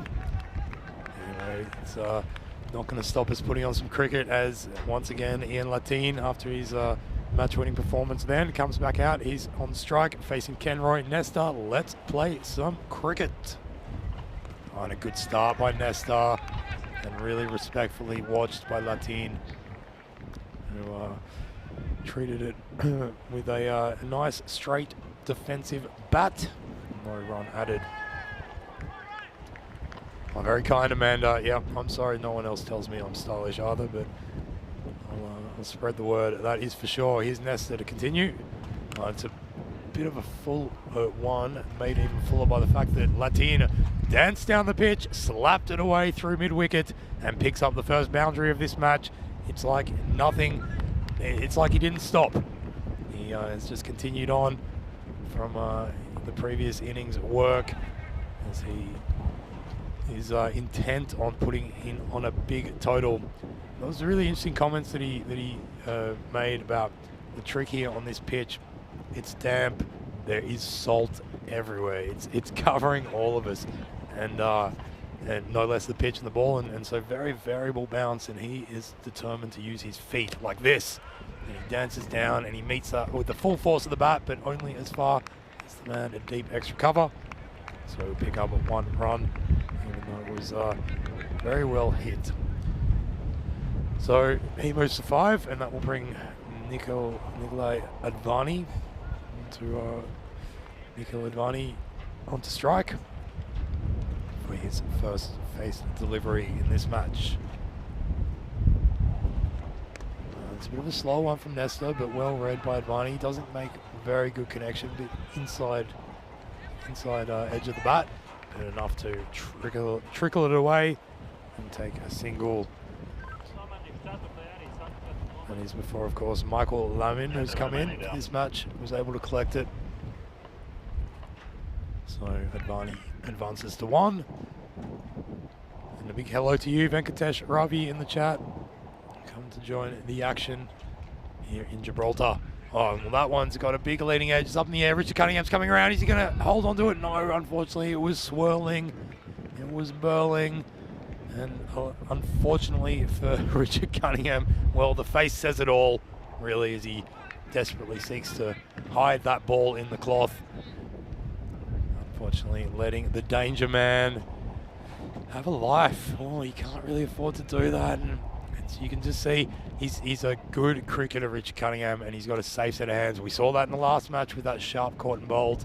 Just goes to show how difficult those conditions are. And all that is a ball that we haven't seen the likes of for a while. It's a no ball. It's 4 byes. Kenroy Nesta just unable to get good grip on the ball and just hitting that point on the very edge of the pitch, which just had it spring up over the keeper's head and run away to the boundary. So a free hit coming up. It's already a good start here for the Rugby CC. 12 runs from it. It's better from Nessa, but it's wide. Better in terms of the fact that it hit the pitch, but not so good as to be a legitimate delivery. So we'll have to bowl that again. It is still a free hit. And 1 more run added to the total. Yeah, now just remember, for everyone who's out there watching, it is not easy conditions to field in. So before you that's a very good delivery for the free hit. It puts it really wide outside the off stump, a little bit shorter, and Advani is not able to get any purchase to it. So that's the end of that over. 13 runs off it, and that is for the loss of 0 wickets. Yeah, just a reminder for all those watching, before you judge the fielders, you know, we saw the other night a lot of drop catches, and these guys are practicing a lot. They're putting in a lot of effort, and we've seen some very good fielding in this tournament. But I cannot underemphasize the swirl that is going around. Extremely difficult conditions, and hopefully that will not be the case in 15 days' time when we head to Cartama Oval in Spain for this year's edition of the Champions League of European Cricket. Super exciting stuff there. Cannot wait to just settle in for a good couple of months of cricket. As Andrew Ray's is coming to the attack, and good ball first off and sort of left by Latin. And it's interesting as well how Ian Latin mentioned that he was just overhitting the ball and really decided to knuckle down and play some proper cricket shots. And you can see that with that delivery there, that he just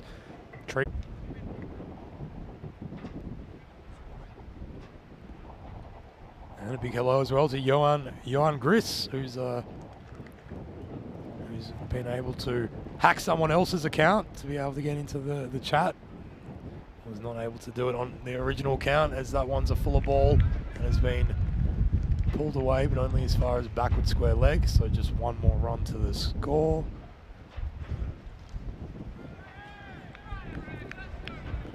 Just not quite trying to give it a bit of flight. I think Ray's there, which is a precarious thing to do in these conditions, but if it pulls off, it makes it very difficult for the batter. This one a bit slower, and he's bowled him. Yes, he's got through the gate. It was the one that went straighter, and that's a really nice piece of work by Andrew Reyes, picking up his 3rd wicket for the evening, first for this match, and more importantly, getting rid of the extremely dangerous Ian Latin. So using those feet, but see that one, it just turned the other way, or as I said, a bit of a straighter ball, angled in at the stumps, and might have even been a bit of a wrong-un. Seems to take that nice turn. So he's happy with that, Andrew Reyes, and so he should be. It's great to have him back on the field, and his Pirates crew members will be very, very happy to see him in the wickets column once again. So there we go, 15 for 1 it is, with 2 deliveries left in the 2nd over. And that's a good way to curtail the power play for the Rugby CC, of course. Sitting at about 15 now, or sitting at 15, they would have been looking to push up towards around 30, but now with that breakthrough and a new batter having to come in, it of course makes it a little bit more difficult to keep pushing up the strike rate. So it's Ataloya Adateo who's come in, of course, another fine performer from last year's series, and we do know he certainly can hit the ball.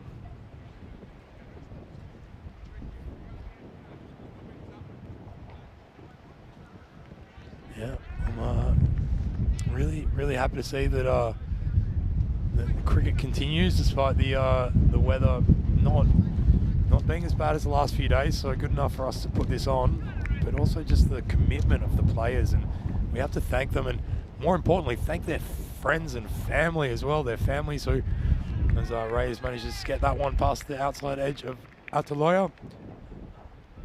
But these guys, they put in the hard yards and show up night after night, and we have to give big thanks not only to them but to their families, of course, for the support that they give, as Reyes puts that one on a really good length, but just a little bit too straight and heading down the leg side. So not getting the LBW, but certainly troubling Adateo.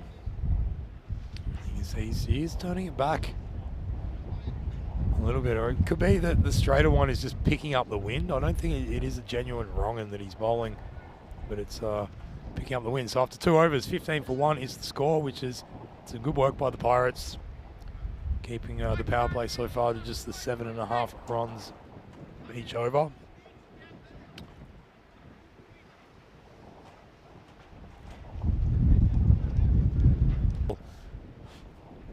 He didn't have a great first over. Was not able to grip the ball quite as well as he would have liked, and a few of them went quite wayward, including that one that ran away for 4 byes, as that's been driven beautifully, but only as far as extra cover. They run through for a single. It's been a really good thing with Advani over the last few innings that we've seen him play. He seems to have worked really hard on his offside game, so getting his foot to the pitch of the ball and driving through the line. We saw him use that to great effect, as that's a fuller one, just swatted over the bowler's head. Well, that was like a gunshot as it came off the bat, over the bowler's head, running away through the gap between the fielders, over the fence, 4 more runs. That'll give him some confidence. Once again, Nestor just struggling with the control. And very good work by the umpire as well to make sure that their life was not endangered. And so Nestor decides to bowl it anyway, even though it was a dead ball. Umpire called it very early, and Nestor obviously taking the opportunity for a little bit of on-field practice.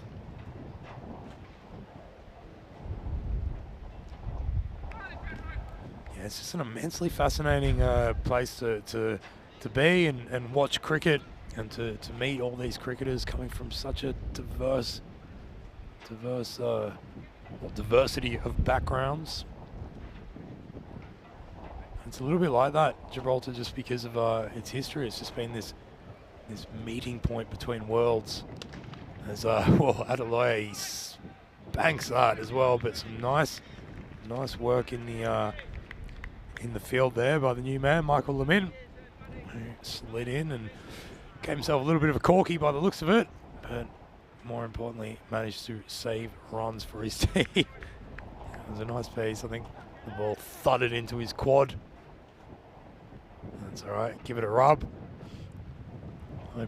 Take your pants down and let some salt come into it. As Nesta runs in and loses the towel. Gets it between the bat and the pad and the keeper. Running away down to fine leg. 4 more runs, and I believe they'll be byes. Yeah, well, that's just within a cat's whisker of the leg stump, that one. So unlucky for Nesta. It was a good ball. Yeah, so tell us on the chat. Amanda's asking who thinks Rugby CC will win and who thinks the Pirates will win. It's all up for grabs here. Whoever takes this will end up the night in second spot. At the moment, Rugby CC have superseded the Pirates in that position because of that victory in the previous fixture. And they do have a superior net run rate.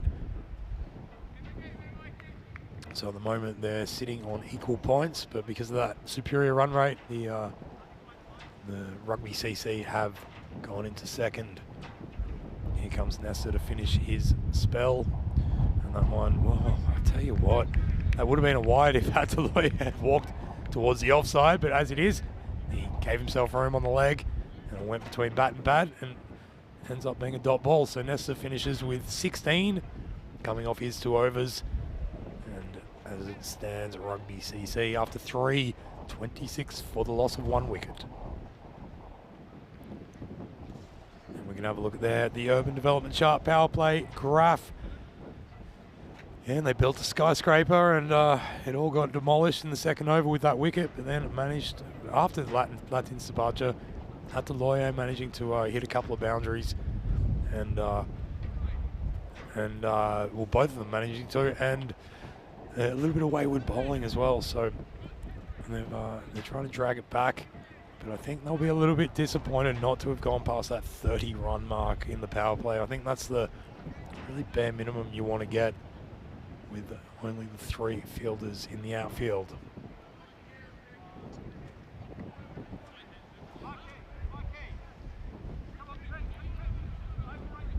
Yeah, it will be really interesting to see how Rugby CC do go now with Latin having made way. It seemed to me that was a team theme, if you will, coming into this evening's play, that he needs support. He needed his teammates to stay in there. They managed to do that in the previous one as that one whistles past the outside edge of the bat.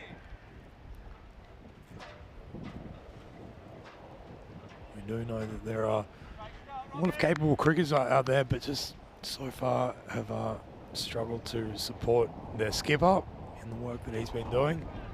But they managed to do that in the previous match, and now with him back in the shed, he's going to be on the rest of them to put on a good total. That's some really good batting by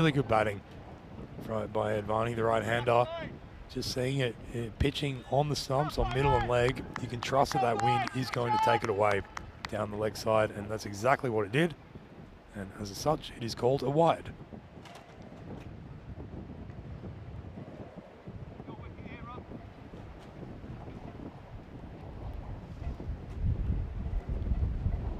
So Petrie now to continue. That's been hit in the air. Here comes Cunningham, and now he's let that one through the fingers, and it has I think it dribbled across the rope for 4, but I've been wrong before. We'll have to check the replay there to see whether it went through his hands and then over the rope.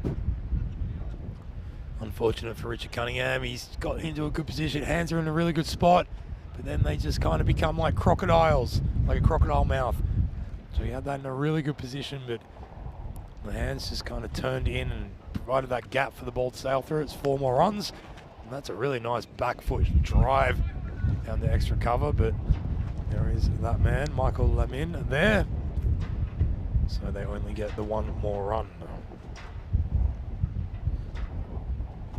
Yeah, it's a lot of good chat in the chat about the prospects of these two teams. I really like Amanda Hunley's call that Rugby CC do have a very good fielding unit. And so they, even if they don't put on a good total, they can probably trust that their fielding will at least give them some level of redemption in that. Not to steal your, I just realised I've completely used your term there, Amanda, redemption. But it is all in front of us. We're like the people with a wheelbarrow. Let's see how it transpires. Here comes Petrie, and that's been splayed away on the onside. Andrew Ray's is coming around. He's not going to make it. Can they stop the boundary? Well, Kenroy, bit of fancy footwork. I'll tell you what, he has saved 2 runs for his team with some very swift. Yeah, don't need the replay. You can give it for us, Kenroy. There's that one. He was going to elude both of them until he stuck out that right foot, managed the back heel. Oh, that was Neymar-esque.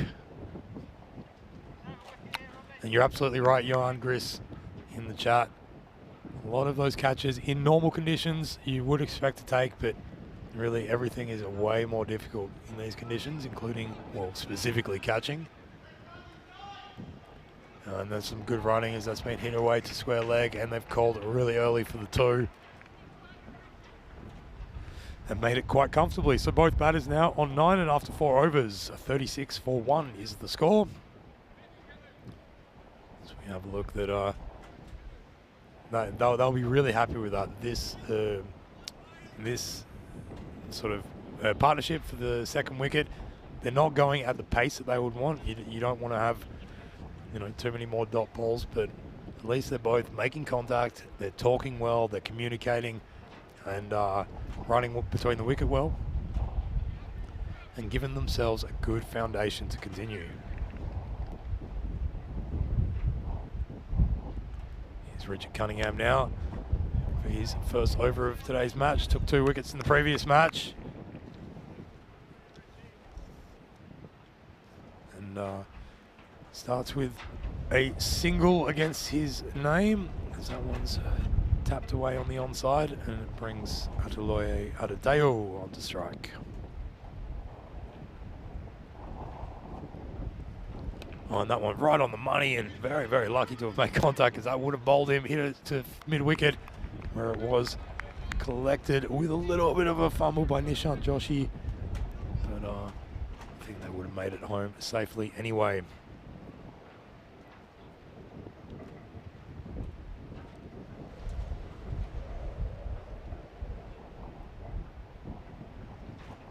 Now he's again on the money. I tell you what, he is playing with fire, hitting across the line to balls like that, because you're not going to connect all of them. And as we know, they managed to run 2 there, hitting it to deep square leg. But we know this pitch is very unpredictable in its bounce. Some of them spit up high, some of them stay down low, and you are really playing with fire, hitting across the line to balls like that. So I wouldn't be surprised if Richard Cunningham gets one through him now. But there you go. Well, that shows how much I know, because he has connected to that beautifully. Up, up, up and away over the fence. 6 more runs. And you might be playing with fire, but maybe he's a bit of a pyromaniac, because that was beautifully picked up and almost swept away. Yeah, nice 6 to Advani. That'll do his confidence no end of good. And we know that once he starts really feeling the conditions and the ball becomes a bit bigger in his eye, he can be a very dangerous batter. So let's see how Cunningham approaches this. Now he's got a little bit more protection out there now. He's got sort of deep mid-wicket, cow corner and a deep square leg. They No, but that's been played nice and straight. That's more like it. Even though not getting any real reward in terms of runs. That would have been a very dangerous one to otherwise with.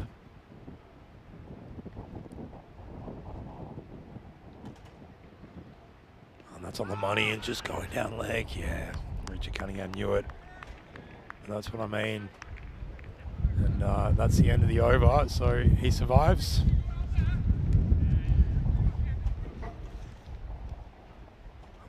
He survives and survives about another day as that over comes to an end. So it's been all action so far here, and as the Rugby CC, they are taking a different approach in this match because they've been put into bat and have a chance to set a score. And so far they're going pretty well. I would say that there's a lot of thought going on around the Pirates' fielding position. I really like that to see the tactical approach. So let's head back to the action and see how that transpires. Well, once again, the cross-batted swipe, but it makes connection, and Andrew Reyes out there doing a wonderful job as per usual. Manages to prevent it going over the rope, so 2 more runs.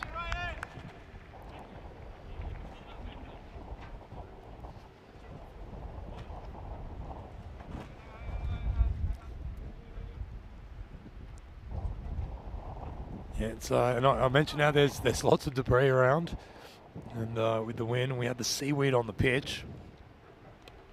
As that one's pulled rather timidly, but to mid-on, and there's no one there, so they managed to get a single. It seems to happen quite a lot here in Gibraltar, that things, you know, it's at the point of the sea, there's a lot of wind, there's waves, and things wash up here all the time. And I just learned that they've got a museum here with a mummy in it, which washed up on the coast. So it was a mummy being brought back from Egypt, or brought back from Egypt, being taken from Egypt to England, and somehow was lost on the ship. The ship went overboard and washed up here in Gibraltar, and they decided to stick it in their museum. So all kinds of things can wash up. Seaweed, and oh, that's a very clever shot by Ataloy. If he missed it, he would have been bowled, but very deftly tucked it around the corner, not with enough pace to get it to the rope, but they might run 3. No, they decided against it, and that was a good call. Would have not made it, that is for sure. It's Yoshi who's bowling now, by the way, and that's a very cheeky piece of work. Quite delicate indeed, but did manage to pick up a couple of runs. So that one is dragged away from outside the off stump, and they're just dealing in singles and doubles at the moment, which is okay because they have hit a few boundaries along the way, and just staying above that 100 run strike rate for each of them. So strike rate of 100. So projected score's looking pretty good. If they can get up around 100, they'll be very happy, as that's chipped to mid-wicket, but on the bounce collected by the fielder. So unable to get to it for the catch. That was Ashish Gianani fielding there at mid-wicket as that over comes to a close. 53 for 1 it is after 6. So they are travelling pretty well. They've lifted it up a little bit. See there that Andrew Reyes has been the danger man with his 1 over. Not only picking up the wicket, but keeping it very, very low. And in the chat, just some question. What's the name of the commentator? Well, my name is Joe Wegasani, but you can call me Joe Wegs, as I've been brought down here to Gibraltar to continue the very fine work of Charlie Hunt and Rico Full, who preceded me. Very big shoes to fill. As once again sweeping across the line to a ball that, had it been pitched a little bit further to the offside, would have bowled him. And that's exactly what Richard Cunningham is going for, but not going to get on that occasion. He drifts too far down the leg side. There is a fielder at backward square leg who managed to prevent it going across the rope. That's Mark Garrett out there.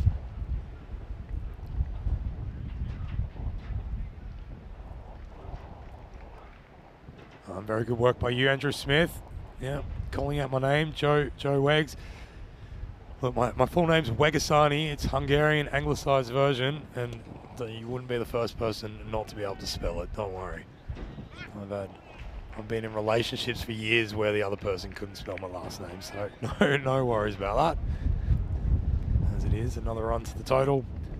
So they're just ticking it along here. I do feel that Cunningham's doing a good bit of containment work.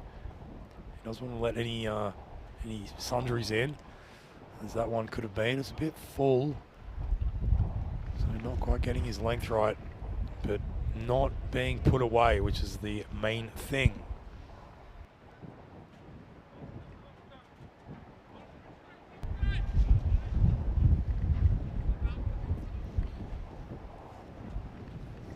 So that projected score now coming down with this pretty tidy over by Cunningham. So it was in the 90s as Ataloya comes over and spanks that up and away over the rope. 6 more runs, beautifully hit, and that is the way to ease the pressure valve. You can hear it going as they pick up a maximum to be able to push that projected score up again.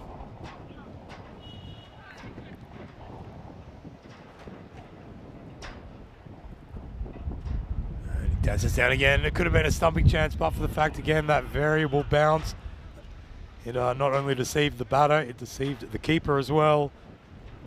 Just staying too low for John West to be able to reel it in and take the invisible bails off.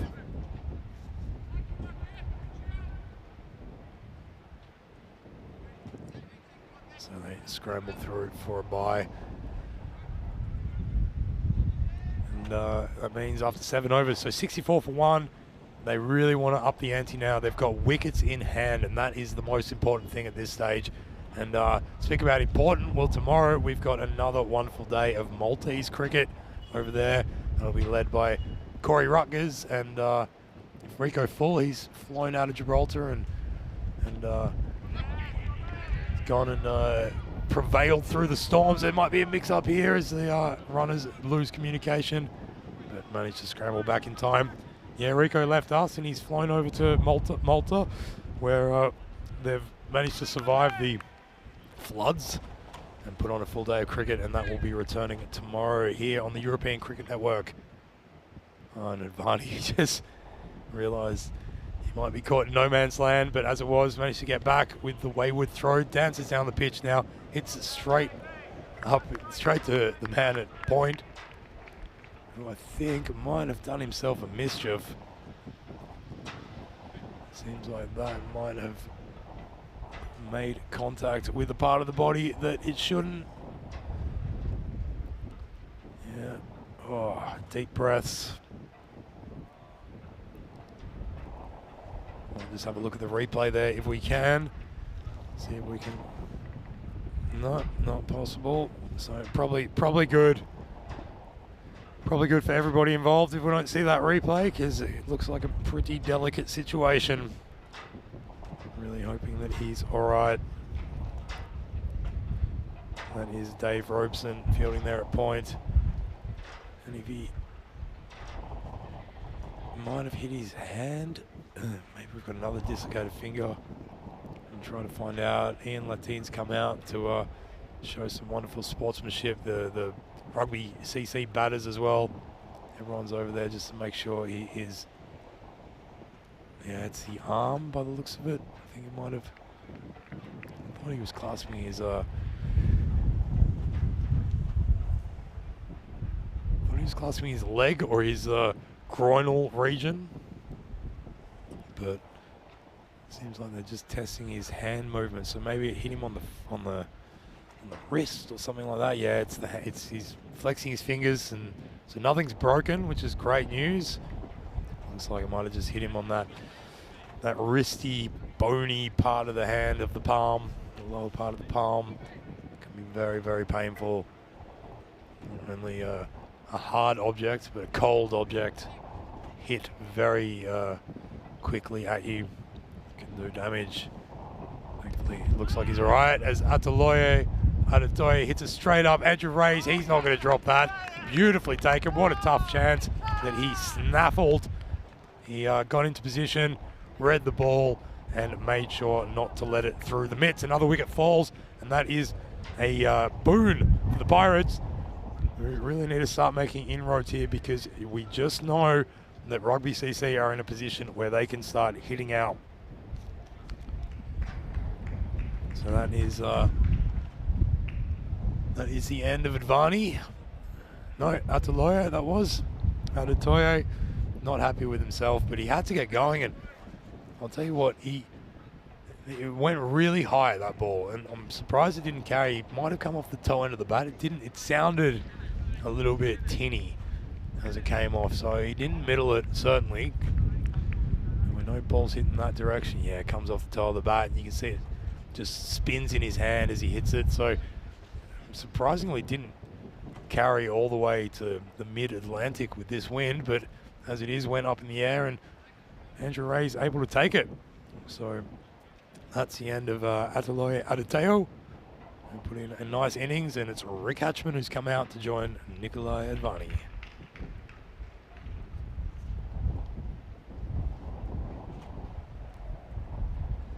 And that one, he's going to play the cross-batted paddle around the legs, getting off the mark with a quick single.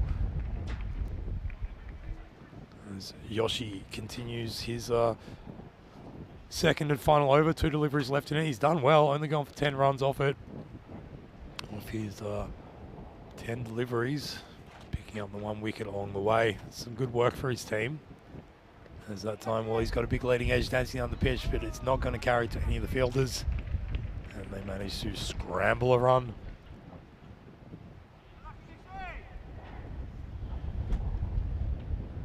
Yeah, it's great to see Andrew Rays back on the field after that pretty nasty finger dislocation. He's already contributed for his team since he's come back with wickets and catches and being a presence on the field. There's another run he's added to the total.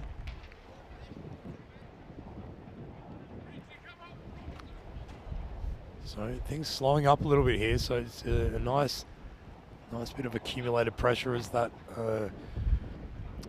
over comes to an end. So the score is 69 for the loss of 2 wickets, and you can see those middle overs pretty good for Rugby CC. But with the wicket, with each wicket falling, it's obviously made a big dent in their run rate, and that's what wickets can do. But it is accumulated pressure. If you can just keep it to 1s, maybe 2s for an over and a half, it just puts more and more pressure on the batters and makes the chance of a wicket all the more likely. Looks like it's Petrie now coming in to bowl.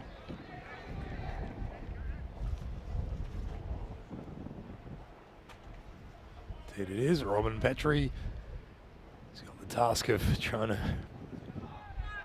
chisel the salt off the ball with that probably pretty salty cloth.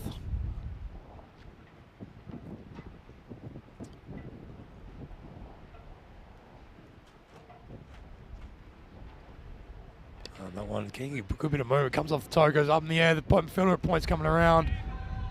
It was Robeson, who's fortunately recovered from the previous catching chance he had. Might have been a little bit of delayed post-traumatic stress from the previous opportunity, but of course he was going for it, but just swirling and falling short. And of course there's always the worry when you're coming in that, oh, if I overrun it, it might keep going and add more runs, so creates doubt in the fielder's mind. And that one's been driven nicely along the ground. And through the gap, it's going to make it to the rope for 4. That is a great shot by Rick Hatchman. Didn't look like he hit it that hard, but it was just pure timing, and manages to pick up 4 more runs for his team. Yeah, as we have a look at the replay there, and you know, the front foot probably didn't go in the right place, but it didn't matter because the hand-eye coordination was brilliant when he played through the line, picking up a boundary for himself. That one's on the money by Petrie. A little bit too straight, but nicely dug out, and nice on drive by Hatchman to get off to the non-striker's end.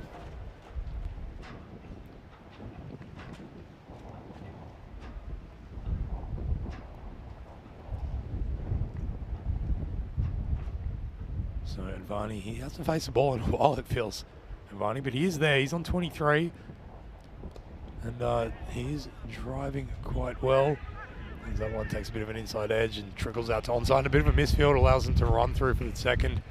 It's always hitting to the leg side here. It has its advantages as a right for the right-handers, hitting to the leg side, because not only are you hitting with the wind, but the fielders are throwing against the wind. So they were looking for the second already, but that little misfield just made a sure thing of it. It would take a Herculean effort to throw a ball in from a boundary on the leg side. As he's been bowled, Robin Petrie, a beautiful Yorker, gets it right through him under the toe of the bat, knocking the stumps over and getting rid of Advani. That is another danger man gone, and a beautiful piece of work by Robin Petrie, picking up a wicket and helping his team to try to curtail the endeavours of this Rugby CC unit. That is a really nice way to bring that projected score down. Looks like it's going to be Dave Barley coming in. And that's not a bad person to be coming in at this stage with 1 over remaining, because he has no fears about hitting it. Don't know if you can hear the not so mild exclamations of frustration coming from Nikhil Advani coming off there. He was not happy, but it's just really difficult to see as a batter. You've got this mist coming over, and so you can make balls like that. What Petrie delivered, that beautiful Yorker moving in a little bit, makes it very, very difficult to see, and I think he was quite frustrated about that. But that's okay, everyone has to play in the same conditions.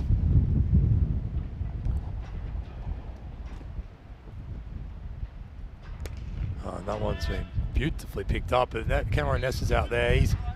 He's got all the tricks, doesn't he? The big K-Ness. Yeah, cool as a cucumber, and just manages to slap it down and prevent it going across the rope.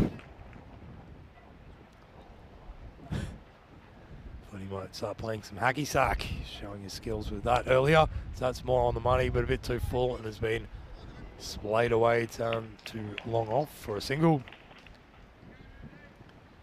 I mentioned a Herculean effort before. It's one of the amazing things about Gibraltar. It's such an ancient promontory, is what you call this big rock that just sticks out of the ground. As that one's been pulled away, well, it gets a bit of an edge and runs behind the keeper. And they're gonna, our teammates calling for 2. Oh, they're going to go it as well, trusting the miss throw. Andrew Razor's going to have a go. That's going to be more buzzers as they run through for the 3rd. Could we have another run-out chance here? No. Well, so all that resulted in 3 runs. Should have probably been 1. Yeah, big top edge over the keeper's head.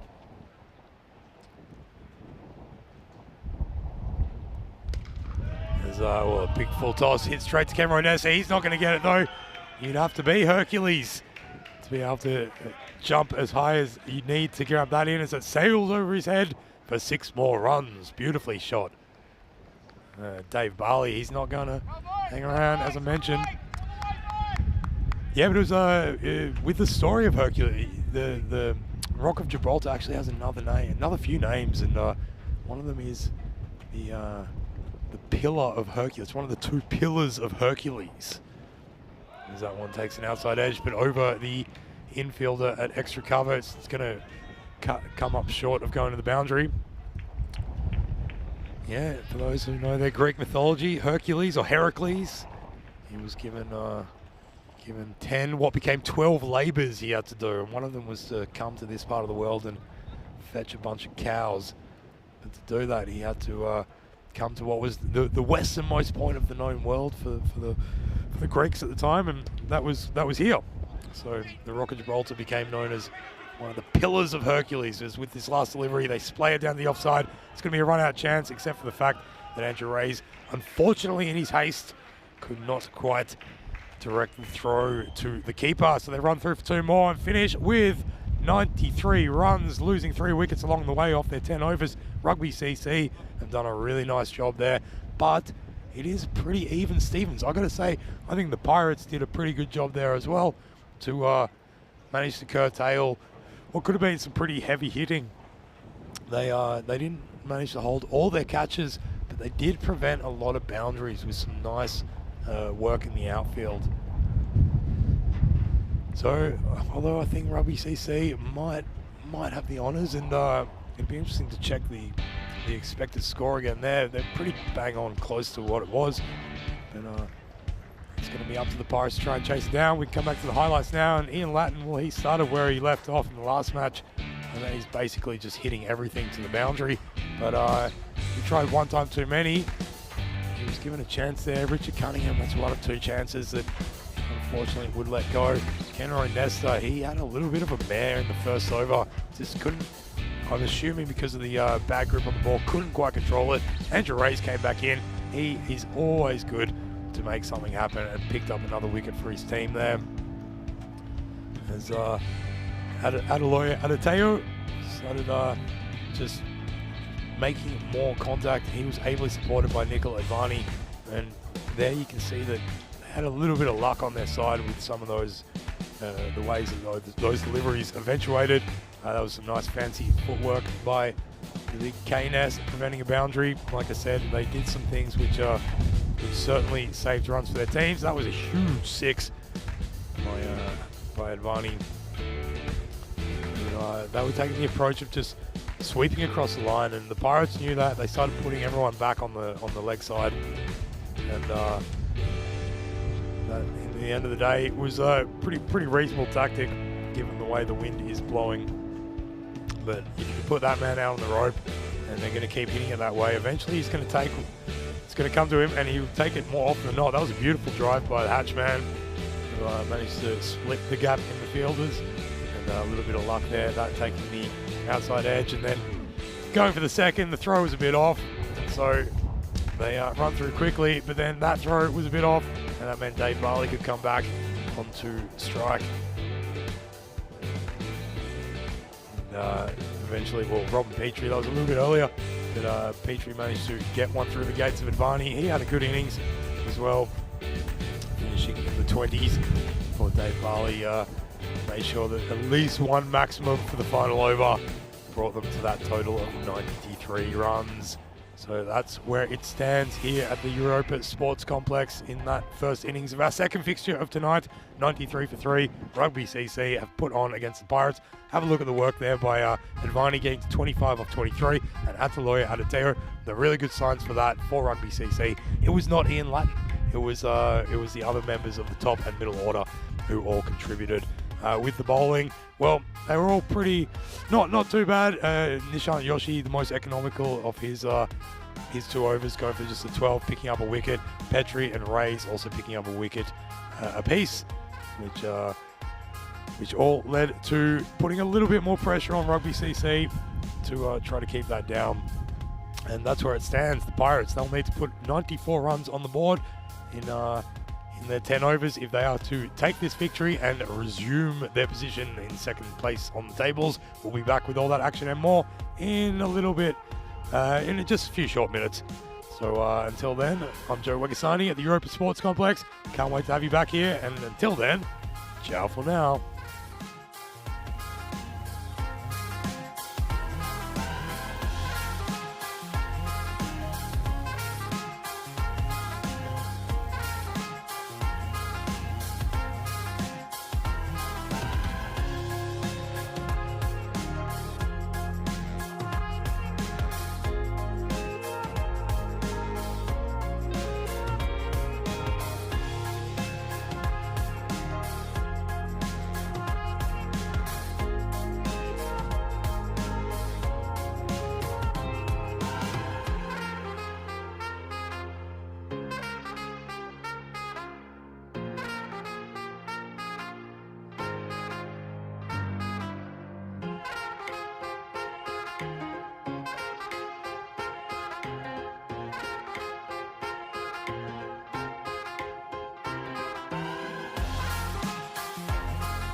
very warm welcome back to a pretty chilly Europa Sports Complex here in Gibraltar. Well, the weather's chilly, but the cricket's been hot. These two teams have been going head-to-head, Rugby CC versus the Pirates. And it was Rugby CC in the first match taking the honours, and in that innings they managed to put on 93 runs, leaving the Pirates 10 overs to chase it down, to try to take it back the honours of tonight's cricket. It's going to be Kenroy Nestor out there, opening the batting for the Pirates. He's joined, of course, by the wicketkeeper Jonathan West, and they'll be facing Dave Barley. Here we go, let's play some cricket. It's a short one, and Kenroy Nestor's tried to pull it away. It's jumped up off the pad, and that's such a pretty handy dot ball, actually. Not quite getting his line right there, Dave Barley, but nonetheless, it's a bit of a spiritual leader of the Rugby CC, Dave Barley. As he gets that one right on the money, jams it in. Kenroy Nestor just managing to get the bat down to prevent it going in to tumble the sticks. Yeah, a bit of a spiritual leader. He was giving them a real rev up in between innings.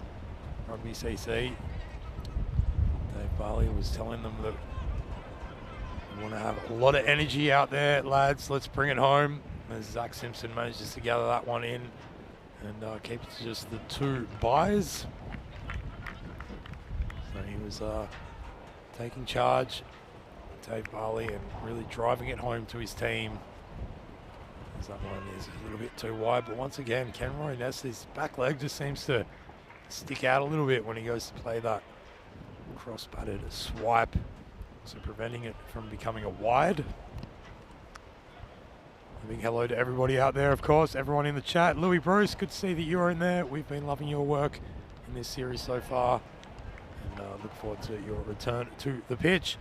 And of course, Ben Stokes, well, that is prestigious company indeed. Good evening to you, Ben Stokes.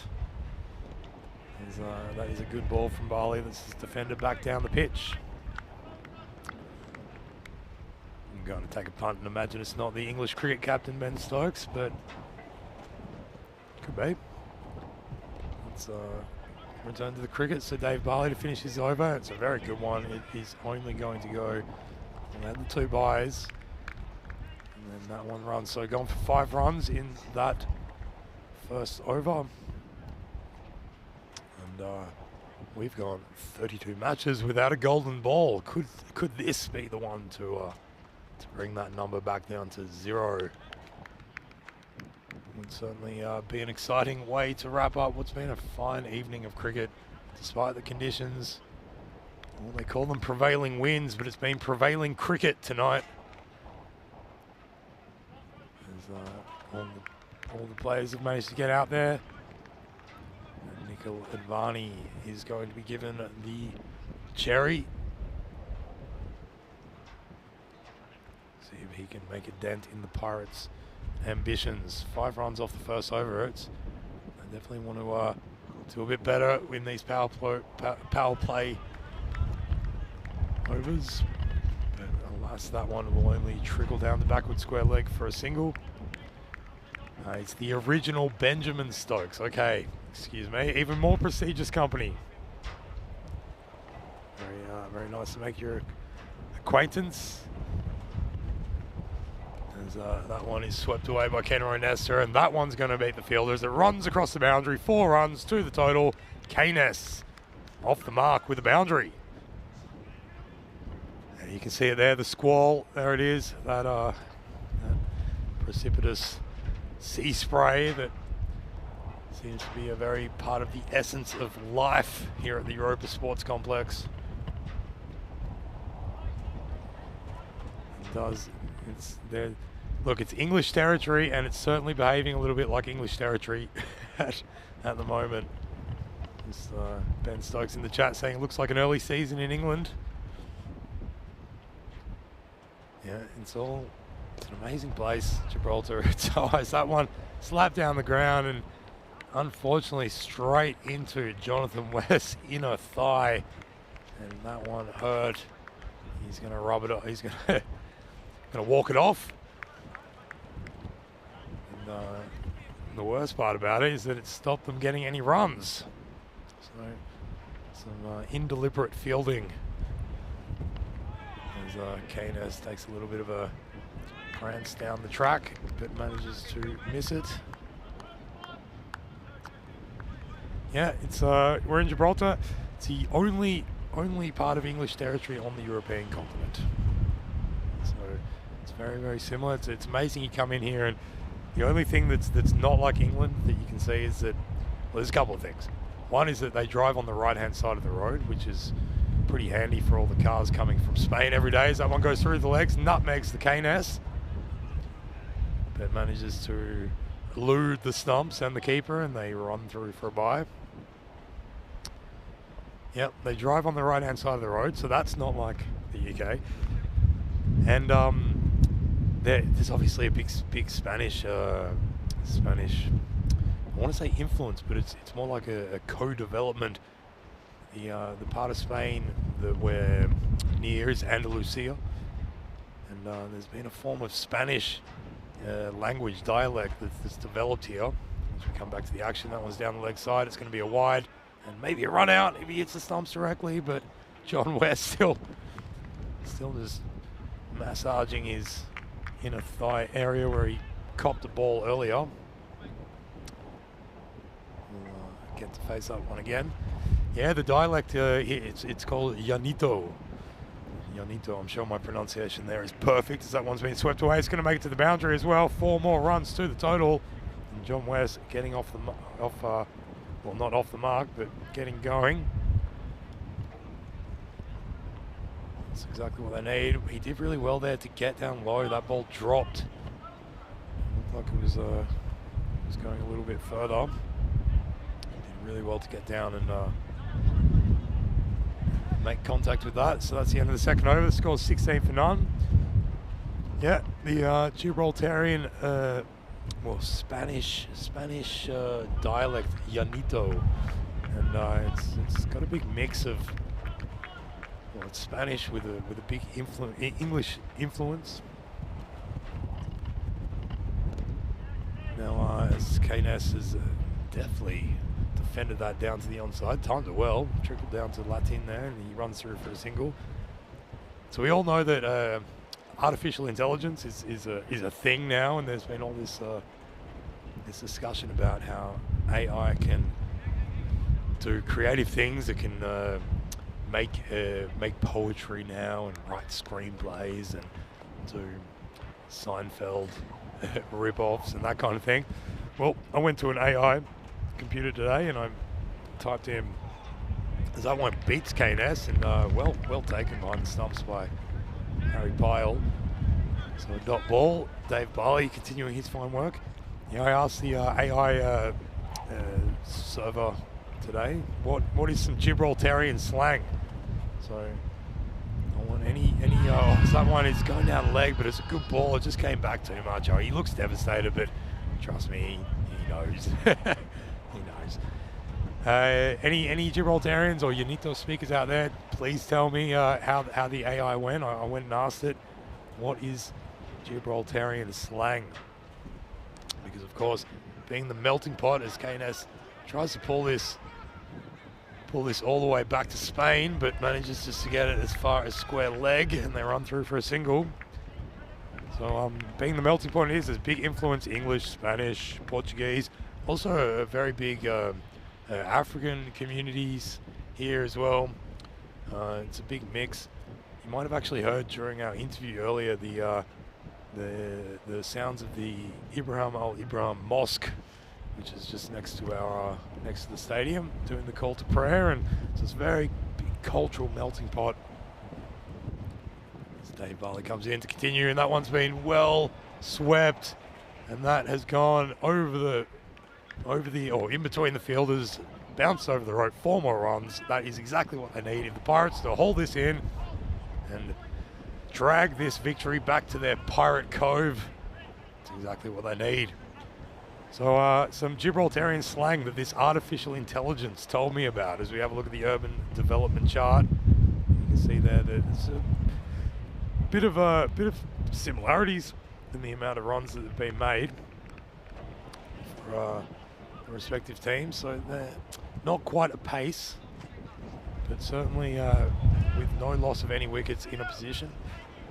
So this artificial intelligence told me that one slang word meaning to talk or talk is bowler. Is that correct? Bowler? B-A-W-L-A. Looking for any corrections on the chat. Another word that I was told is that one's punched down behind point for a single, collected by Zachary Simpson. Chob is meant to mean friend, C-H-O-B, so a chob is a friend. This is coming from the artificial intelligence. This is not from any Unito language lessons I've been doing. Fresco, meaning messy, is that correct? I thought a fresco was something else. As they're going to manage to just drop and run a single there. And then there's another one, pescao meaning crazy. Is that correct? You tell me. And there's another great one, Bambolina means nonsense, apparently. So that was my little artificial intelligence research to tell me what some Gibraltarian slang is. It's going to be my my Turing test for AI. Yeah, of course, there's slang is a beautiful reflection of a society. I always find. I'd love to know if that's correct. We return to the action here. We've got Johnny Matthews, the Australian. He's caught an edge and he's picked up a wicket. Beautifully done, the West Australian localised Gibraltarian cricketer John Matthews picks up a wicket, beautifully bowled. That is the perfect line for T20 cricket, or T10 cricket, excuse me. And Keynes not really committing to the shot there, and it just finds the face of the bat and straight into the very capable wicket-keeping gloves of Harry Piles. So Louis Bruce is telling me he hasn't heard any of those words. Louis, that is Bambolina. So what this artificial intelligence and I are now going to introduce Gibraltarian slang as Andrew Reyes wanders out to the pitch. He'll be replacing the Keynes. Charles Harrison's chipping in. The most Unito person we've ever found has also never heard any of these words. So there we go, artificial intelligence, folks. We don't have anything to worry about. It has no idea what it's talking about. It's not the only slang around though. We've got the pirates. A lot of pirate slang out there. Ahoy, avast, aye, ar, shiver me timbers. So just get some verification that those exist. That one's been beautifully cut through point and all the way to the boundary. Andrew Reyes. Yeah, Louis Bruce. Confirmation, if Charles Harrison hasn't heard it, it doesn't exist. There you go. I'm very glad I preceded that whole thing by telling you that I got it all from artificial intelligence, proving it's artificial unintelligence.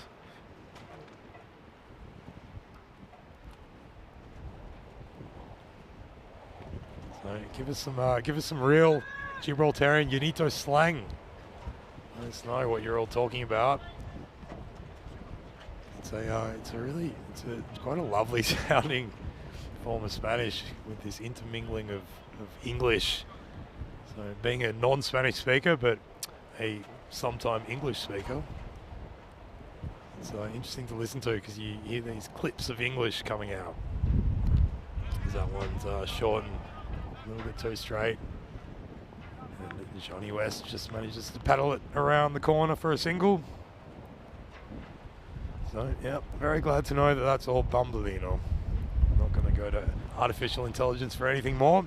What have we got? Rubber shoe. No, rubber shoe. So that means rubber shoes, trainers, sneakers, rubber shoe. I like it. Put on your rubber shoes.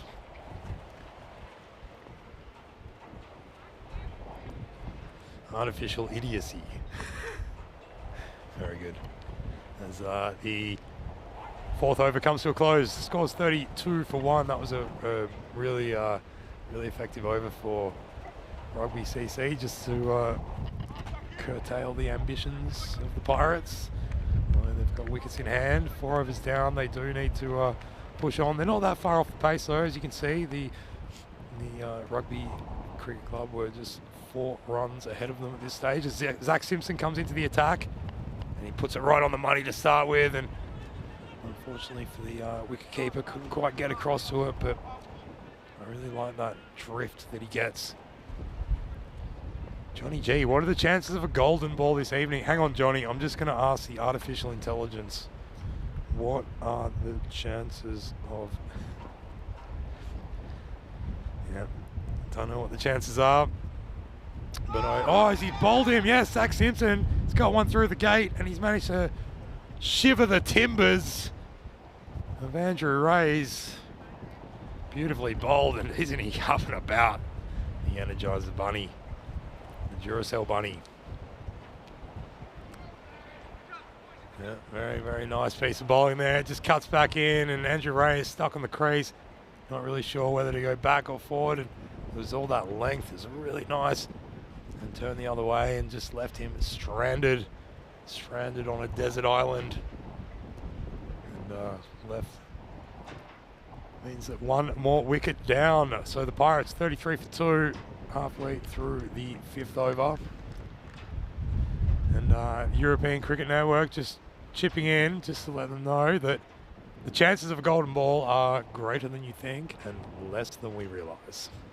So very nice philosophical answer there from the ECN. And Amanda wants to know, Johnny G, are you the one who sings the Cricketers European Cricketers song?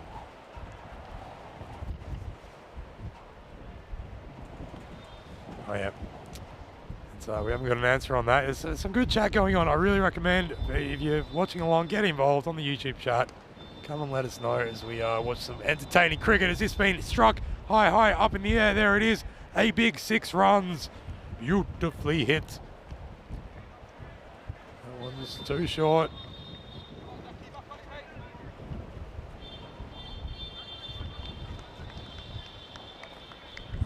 Robin Petrie, the new batter, not messing around, not going to hang around and just watch this peter out. Got straight onto that and absolutely smoked it.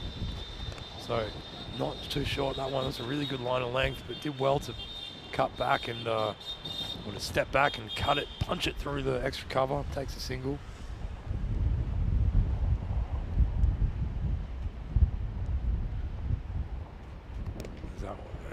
That one was looking like a wide, but it's coming back in and being dragged to the onside. John Matthews will collect it, keep it to the 1. Yeah, so Charlie's not the one who sings that song. He's a teacher by trade, but we all wish that you were, Charlie. So, or Johnny, excuse me, Johnny G. So, you know, if you're feeling creative, get a microphone and give us a rendition nonetheless. Amanda Hunley loves that song. Yeah, Robot's super excited.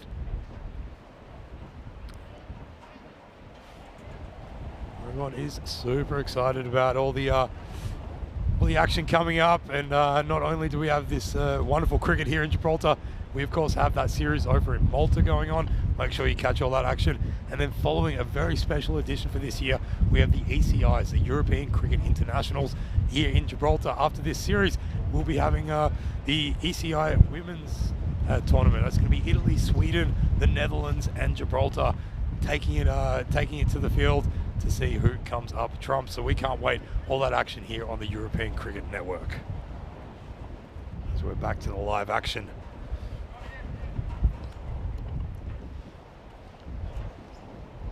And I believe I've just, as I stood up for the commentator cam, managed to lose half my possessions on the table. That's all right. Didn't need that stuff anyway.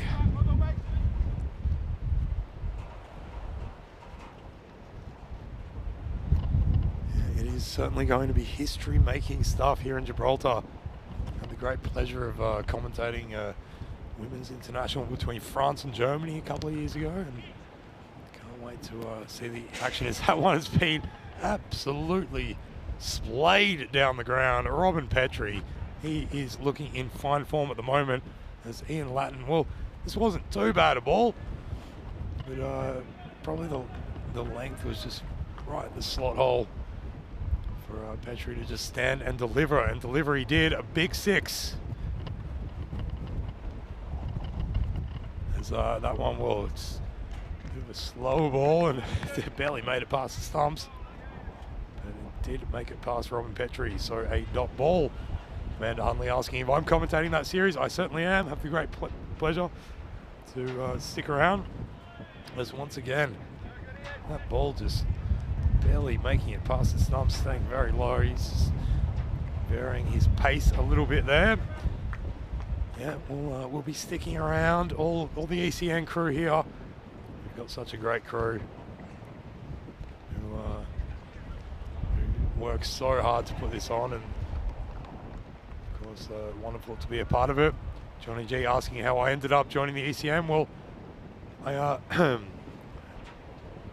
have a very dear relative, dear cousin, Stefan Gooch, who has been part of the ACN since almost the beginning. Well, it's who you know, isn't it? How you get into this.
And hopefully we are back.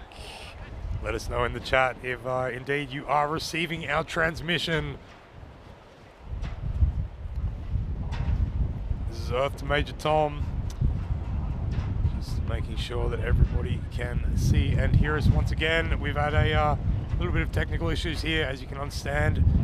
I've been saying it over and over again, as that one is a shorter ball that's been taken on the top edge over the bowler's head. They want to come back for 2. Well, at least Dave Robeson did. In case you missed it, Robin Petrie, he got caught in the outfield, was replaced by Dave Robeson. John West still out there doing a very, very good job for his team. They're on 68, 26 runs needed off 14 balls. It is going to be tight, folks. There might be a little tingle going on. We've had over 30 matches without a golden ball. Could this be the one?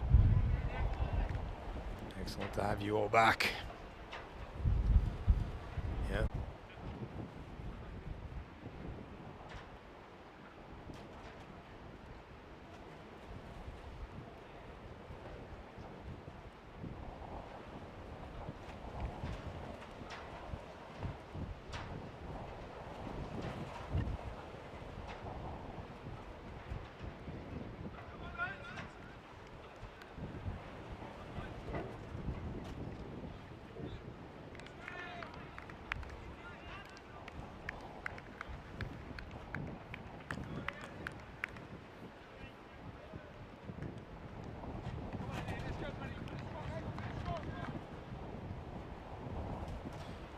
And we're back. Yes, ladies and gentlemen, excuse us for the technical difficulties. Well, talk about technical difficulties. Dave Robeson doesn't have any as he picks up that ball that is about 3 meters outside the off stump, wanders across to it and slaps it in between the keeper and the stumps, somehow down to fine leg for a 4.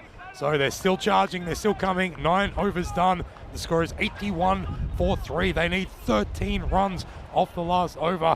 Can you believe it, folks? It is going to go down to the wire. Now, it all depends who takes this over, and it's going to be the Hatchman.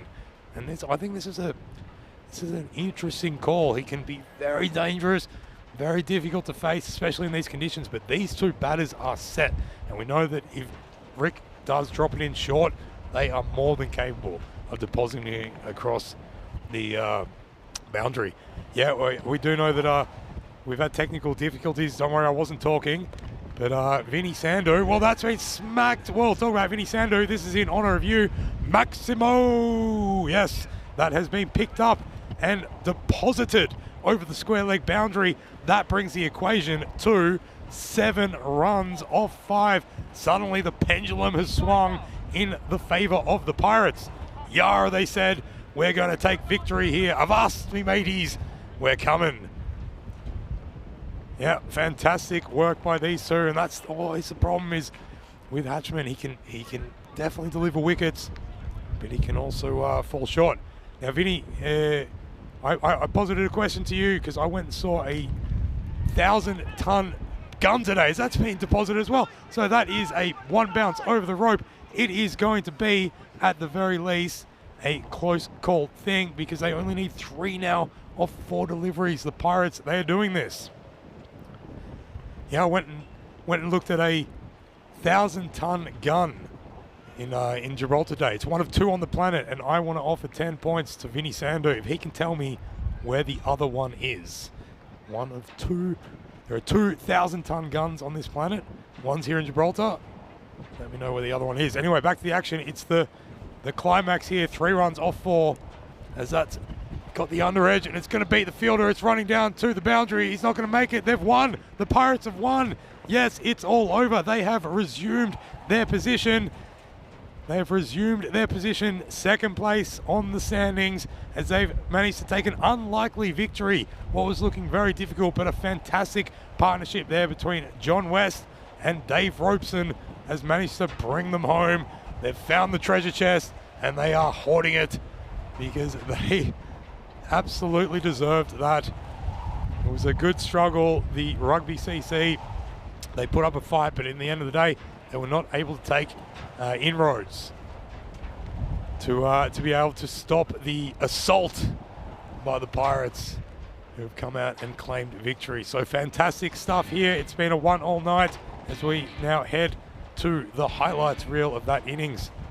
And now Keynes, he came out there, and he's always a danger man, and if he gets it going early, he can certainly score runs quick, and that's what he was looking to do. But then suddenly this happened. Dave Barley, he came on, he threatened, didn't get it on that one, but certainly started asking questions. There was a couple of run-out chances, but just didn't seem to be going the way of Rugby CC. Barley once again, he got picked up and taken over the rope, but then John Matthews, the West Australian, he comes on and manages to get that vital wicket of Keynes, and then they started to a tumble. Andre Reyes, well, we know how dangerous he can be, but Zach Simpson said, "Nah, I'm going to get ya," and get him he did. And then it looked like the Rugby CC were on for all money, but then Robin Petrie, and this is what might have happened at the start of that first technical difficulty, is Robin Petrie started to hit out. He was not afraid to go big, and he did it a couple of times until he finally holed out in the deep to Dave Barley. The Hatchman, he was doing some fine work out in the outfield as well, saving runs. Wouldn't be enough in the end, as they just seem to be on the right side of the ledger in all those close moments. The Pirates, that is. And then they started to find the gaps, and then this partnership started to develop. It was John West out there from very early days, but then Dave Robeson came out, and they were able to hit it around enough to be able to bring home the victory for the Pirates. So it's been an amazing night of cricket, and we're happy to have made it through to the end despite technical difficulties. don't worry about watching the replay of that strewn rope on the field. Let's have a look instead at the batting scorecard. 95 for 3 in the end, bringing it home with a famous victory. So John West, probably the player there, making 34 off 19. Very, very good pace he went at, and very, very solid, starting at the top of the order and batting all the way through, carrying his bat, so to speak. And Dave Robeson, of course, not before Robin Petrie really came out and, for mine, changed the tone of that innings. So wonderful work there by him and all involved.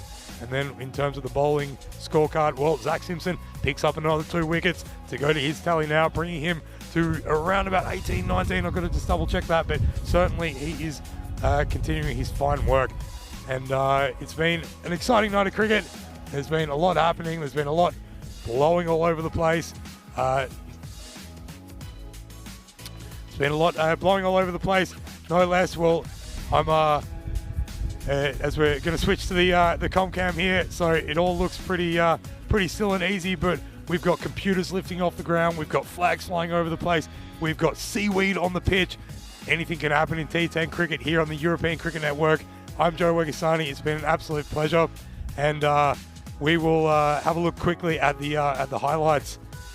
No, I think we've already we're all good, so that's going to be the evening, and thank you very much for joining us. We'll see you again tomorrow for another fine day of cricket here in Gibraltar at the Europa Sports Complex. Until then, ciao for now.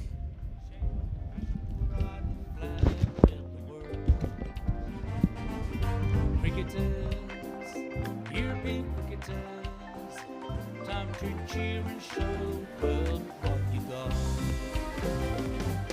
7 bits of wood and a tick ball taken to an open space. With a swing and a hit, the ball goes flying in the field and makes his chase.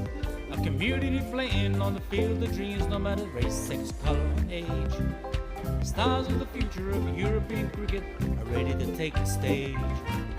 Ball's getting quicker with a kookaburra starting to swing. The keeper in your mind, standing just behind, pressure is creeping in. Some give it flight and some give it grip as the ball really starts to spin. But our batsman's alert with the crack of a bat, the ball flies over for 6. Cricketers, European cricketers, share your passion for riding flag with the world. Cricketers, European cricketers, time to cheer and show the world what you got. Master blasters turn on the spire. Cricket's a beautiful game. Smiling faces and celebrations as the champions enjoy their fame. European legends breaking records, making their own dreams come true. Watched by millions, European cricketers show the world what they can do. Now picture this, 10 runs needed to win off the last over of the match. Fielders are on fire, sliding and diving, want to take that world-class catch. Tension building as the ball runs in. Will it be short, a yorker or slow? A 6 will win it, 4 to tie into the golden ball we go. Cricketers, European cricketers, share your passion for riding flag with the world. Cricketers, European cricketers, time to cheer and show the world what you got. Another one, that's big one. That's gone all the way over into the clubhouse and ordering a pint at the bar. Hundreds of clubs all over Europe are coming together today. Thousands of cricketers want to be stars, show their talents when they